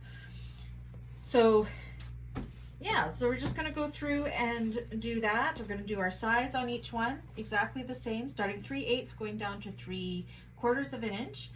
The only difference is when we get to the bottom of the bag, we are going to want to leave about, I'd say, how much is that? 7 inches or so open on the bottom. So once we have this attached to the bottom of the bag, we're going to have all of our sides sewn, but when we get to this one, we're going to start and stop here and go, and start and stop here and go, and leave this bottom open because that is where we are going to turn the bag. So that is the only difference in how we're sewing it together. So I'm going to go ahead and do this off camera and just get her done. So we're going to do the 2 side panels onto one of the panels, the front panel on then, and then we'll do the bottom panel with leaving that gap open so we can turn the bag. I'll be back once that's done.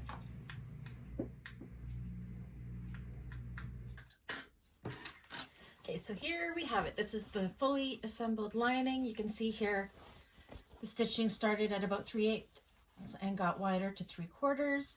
All my corners have been clipped just like we did with the exterior. And here's the opening that we left in the bottom for turning. So we will be sewing that up through the lining pocket when we're all done everything else. So now, the moment of truth, we want to put it all together. So we're going to take our exterior bag, unzip it.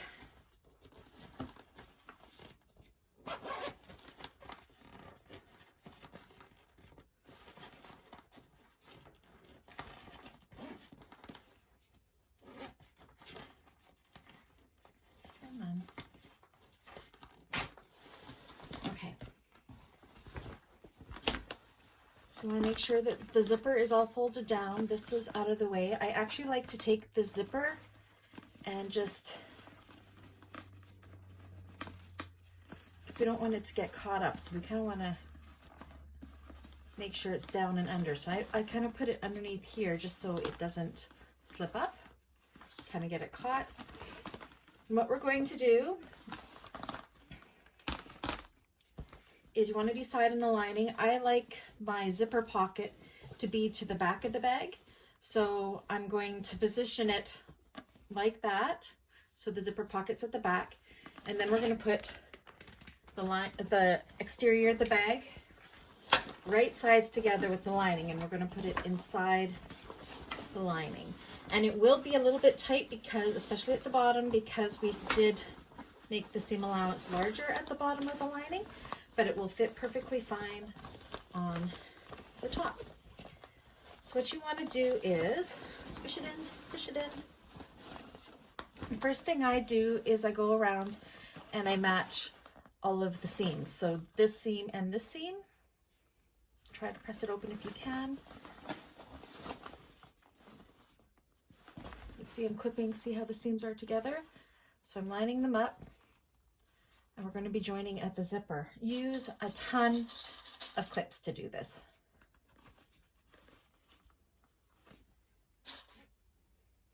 So go around and do all 4 seams, lining them up, and then we'll know that the bag is in place where it's supposed to be. So here's the other one. So there's 4 seams. Line it up.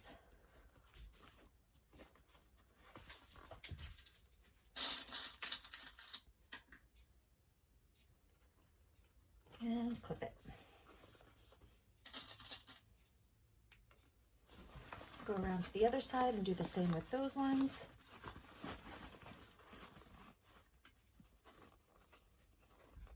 Line them up.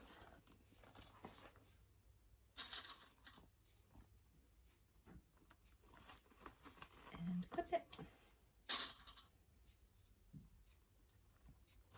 And one more over here. Again, take your seams.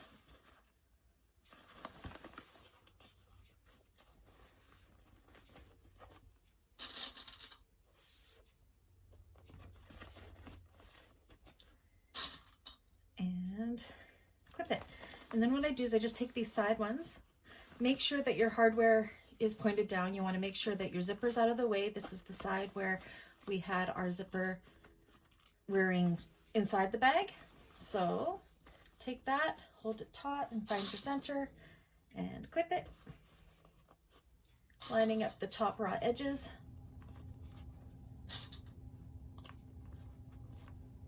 Lots of clips. Hold it in place. And then the other side.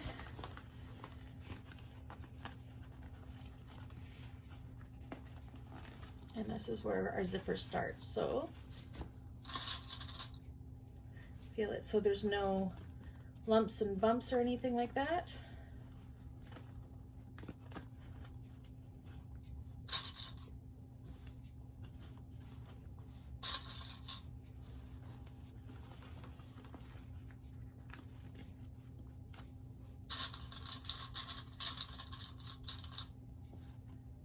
Okay, and we've come to the sides. You want to make sure that if you've done the rectangular rings, that they're pointed down, or the straps, have them pointed down. Evenly distribute the fabric. Pull a little tight and clip it.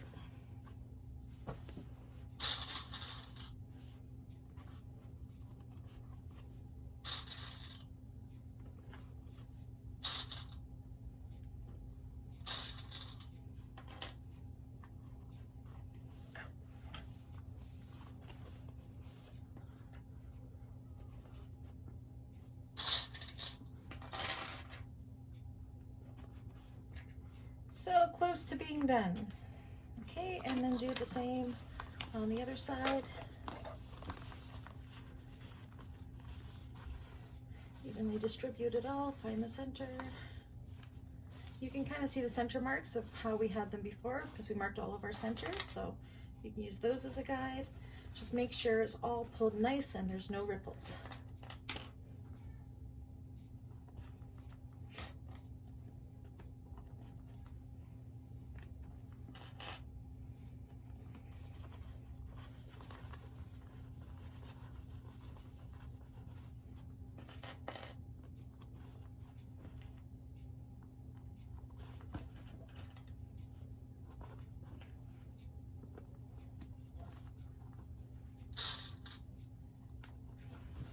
So there we go. So now what we're going to do, oops, that one doesn't feel right. There we go. is we need to attach the lining using 1/4 inch seam allowance. Now what I like to do is on the inside of the bag on the foam, you can see not the first line, because that's where we attach the foam to the panels, but the inside one, the 1/4 inch, I like to follow that line as my guide. So I actually will sew it from the inside of the bag rather than the outside of the bag, so I can follow that line. So we'll start doing that. I'm just going to check to make sure that my stitches are good.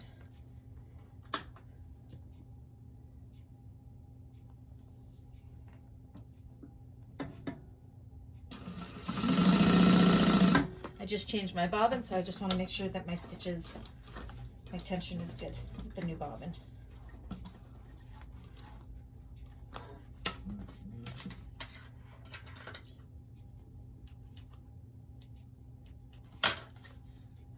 It's not bad. Okay, I actually have to rethread my machine, so I will be back in a moment. Okay, my machine has stopped having its temper tantrums. Hopefully we're good. So as I said, I like to sew from the inside of the bag so I can follow that stitching line from when we put the zipper on the exterior, especially if you're using a different color thread than what the zipper tape is. If you don't go over top of that line or even a little bit larger, then those threads are going to show, and you don't want that to happen. So again, it's going to be 1/4 inch. And I'm going to take it right over top of the last stitching line. Go nice and slow, clip to clip.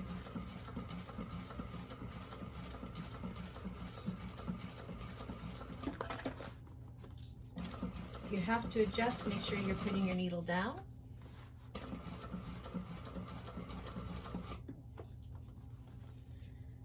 Make sure there's no, kind of feel your way, make sure there's no tucks or anything like that. Turn the bag as you need to as you go around, making sure needle's down when you adjust. Again, can't specify that enough.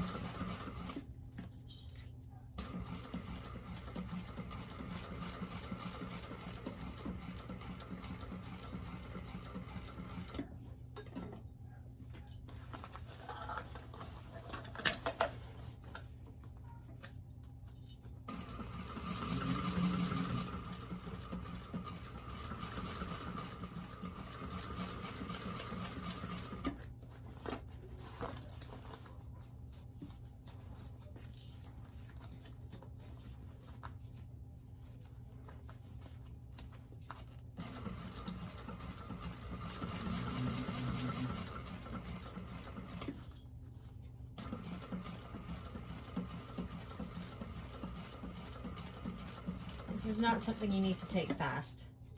You want it to be perfect that first time around if you can.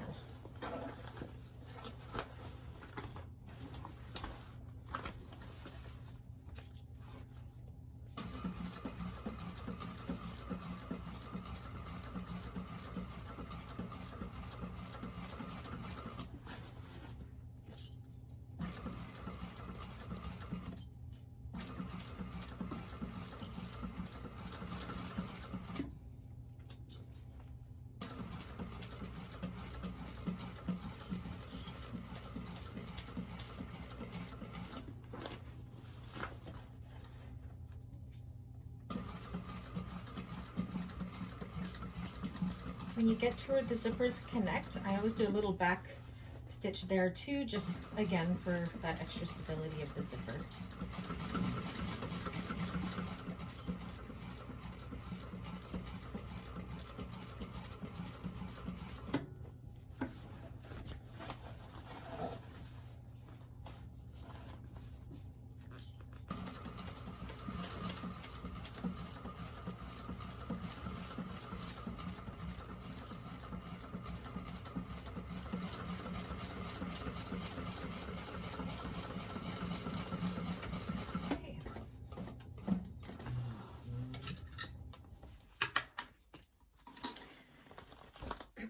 snip all your extra threads, and then you just want to kind of go around here and make sure that you did catch the lining everywhere.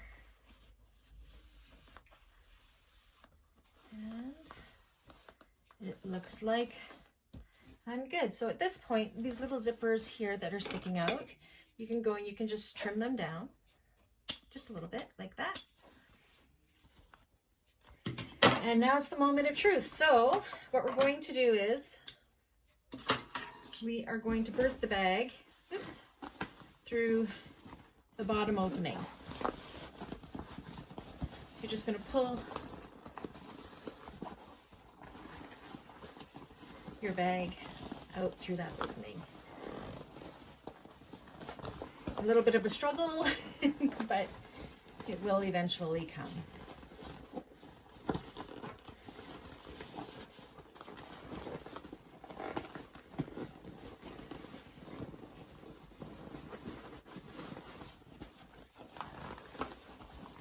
So mine's done with a marine vinyl, so it's even stiffer. It makes it a little bit harder.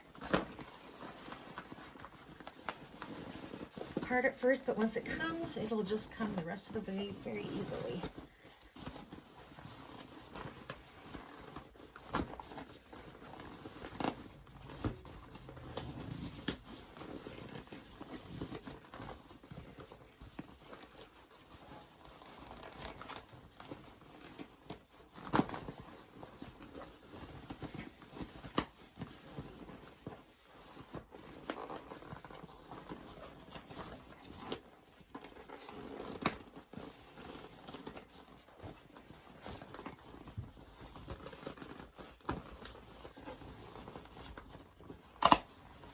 Ripping, that's just the lining opening becoming a little bit bigger and pulling some stitches, but we can fix that, no problem.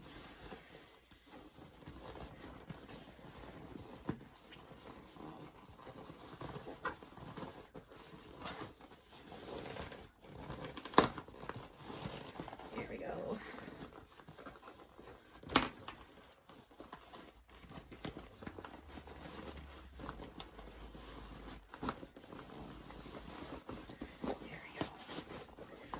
Bottom goes through, it's much easier.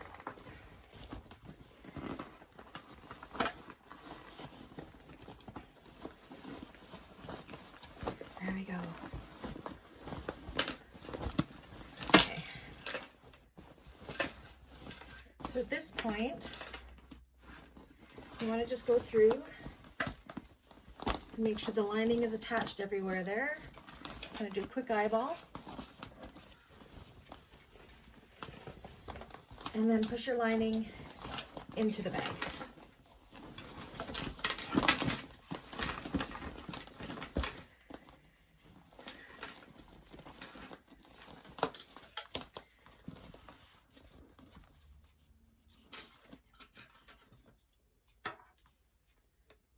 So our next step is going to be the top stitching of this bag, but I always want to make sure that it looks okay first.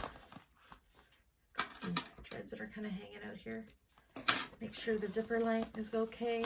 So what I do is I'm going to zip it up, but be careful not to catch the lining because we haven't pinned it down yet.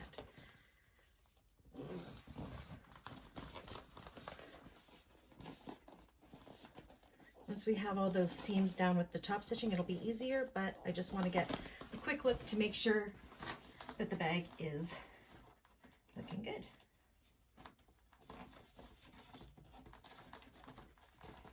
Before we finish it off with that top stitching.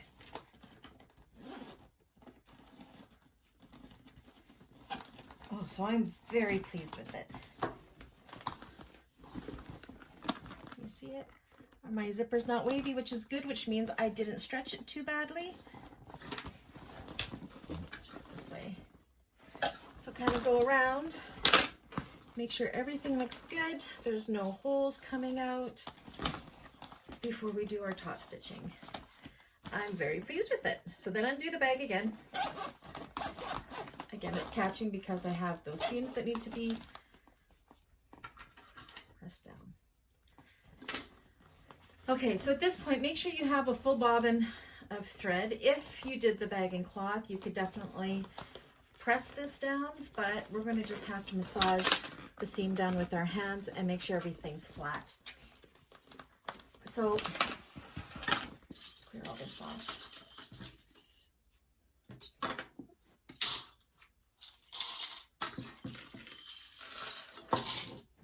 Okay.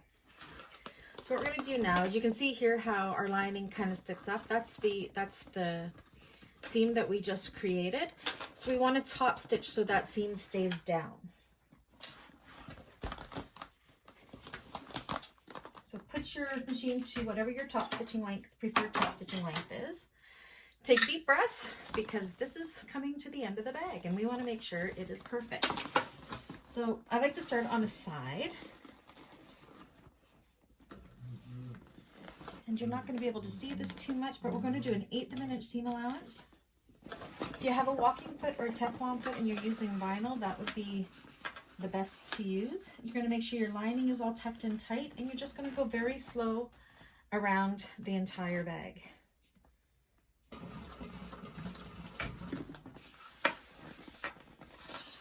And especially at the crease, at the seams, the 4 connecting seams, make sure it's tucked in really good there, away from the zipper if possible.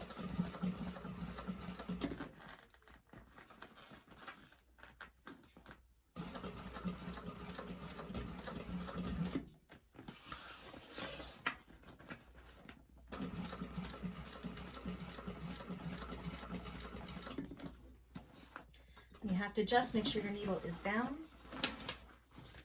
Now I have also done this working from the inside of the bag by turning the whole bag inside out, because I do find it easier to sew from the inside of the bag rather than the outside of the bag like we're doing.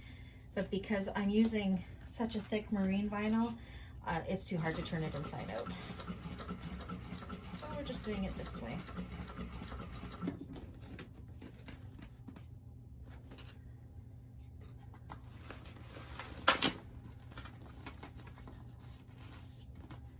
This top stitching is the whole reason why I wanted an industrial machine, because on my other machines, whenever I use the thicker vinyls, my top stitching, it would skip stitches and it had a hard time getting through the layers.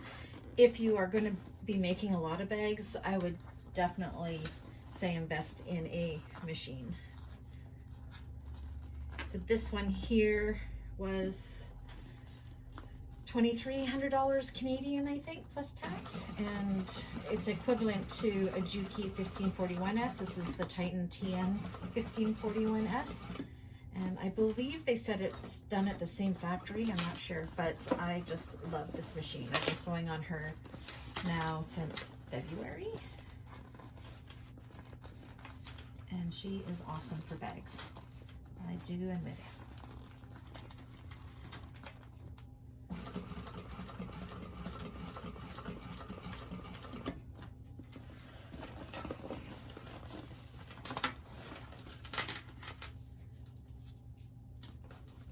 When you get to where the zipper's hanging out, make sure you pull it out to the side so you don't sew over it.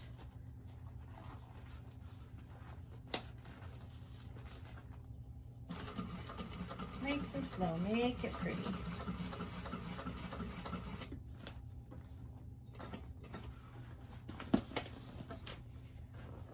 More than halfway done, we're almost there.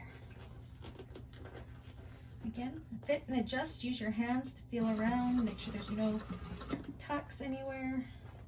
Make sure your lining is nice and flat underneath.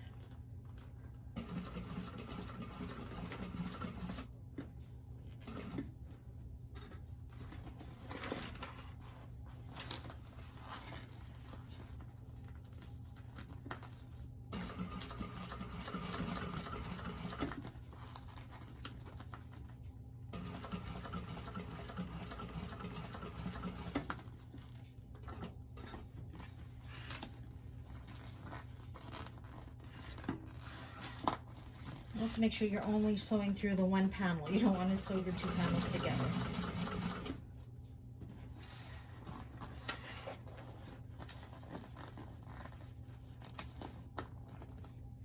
Massage that seam out.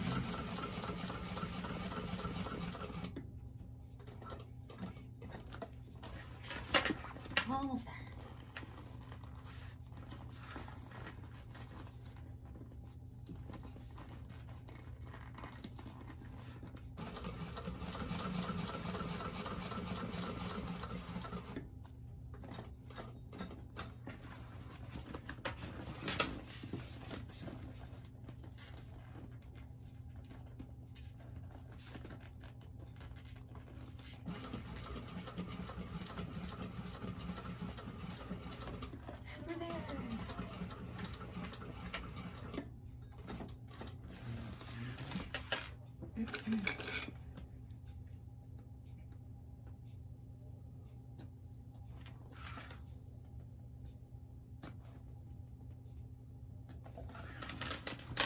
I'm using my thread zapper because I am using the type of thread that does fray, so I want to make sure that it will not.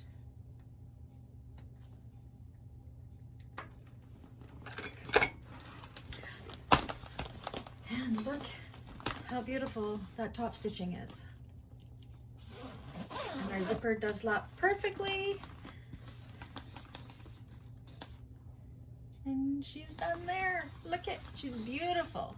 Look at that top stitching. Okay, so all we have left to do now is to sew up that lining piece. So we still have inside this hole in the lining here.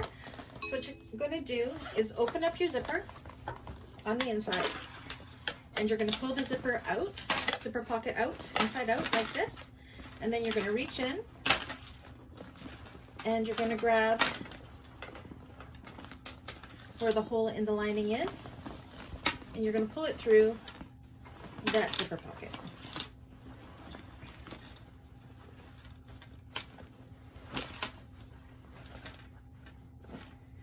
So there it is. There's this. We have almost the whole bottom through here, and then you're going to clip that.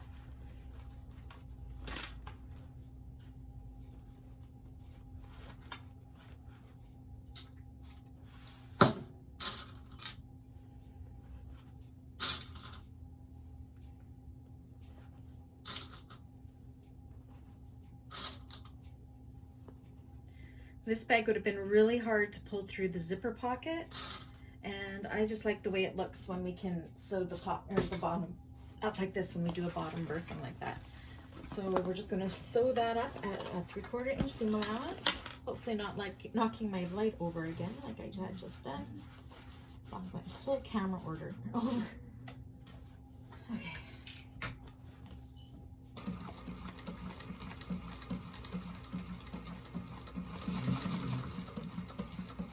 And I can see there that I had a little bit of a rip from when I was birthing it, so I'm just making sure that I'm getting that rip into my seam allowance, and then nobody will know it's even there.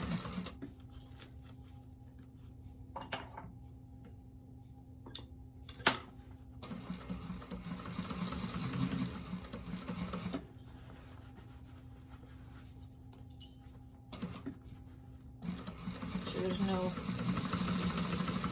cuts there.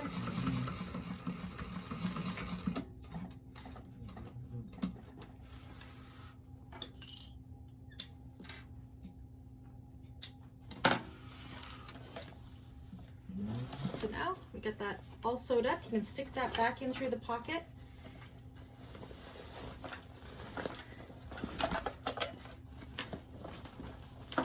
And then you're going to take your zipper, and this is where, remember we had turned it when we made the pocket? So now we have this nice, wonderful line to work with to sew up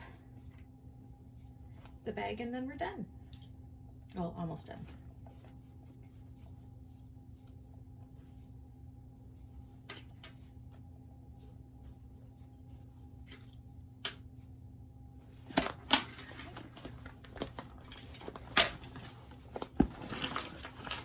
So now I'm just going to sew up that zipper pocket, the opening in the zipper pocket, just with about 1/8 of an inch seam allowance.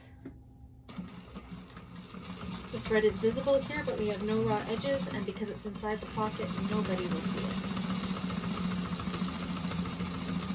So also, if you ever had to do a repair on the bag, do it through the zipper pocket, because it's easy to undo that seam, turn the bag inside out, and fix things if you need to fix things. There we go. Stick the pocket back in.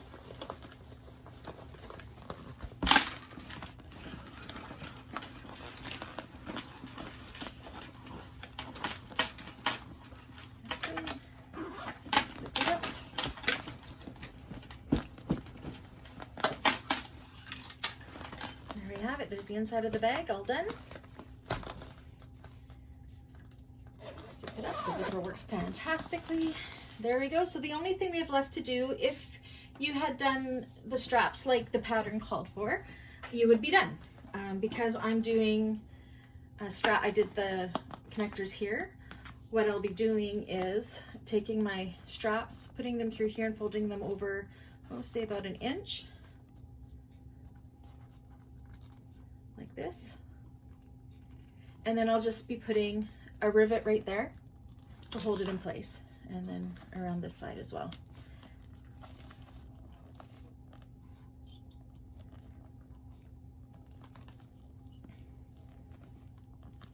And then another rivet right there, and then you have your short handles as well. So that's what I'm gonna do. Bag is done. I'm just gonna rivet those and then we're finished. Yay! So I hope you liked this tutorial. If you did, please feel free to like and subscribe. I am trying to build my subscription list up to 1,000 because I want to be able to do live tutorials as well as these, and then I could take questions or what have you as we move along in the tutorial. So please, if you haven't already, like, subscribe, make a comment, let me know what you liked about this video, or if you have any questions, for sure put them in the comments and I will see if I can help you out at all. Anyways, thanks for everybody for tuning in. I hope this tutorial was helpful and I look forward to doing more for you. Thank you, everybody. Bye-bye.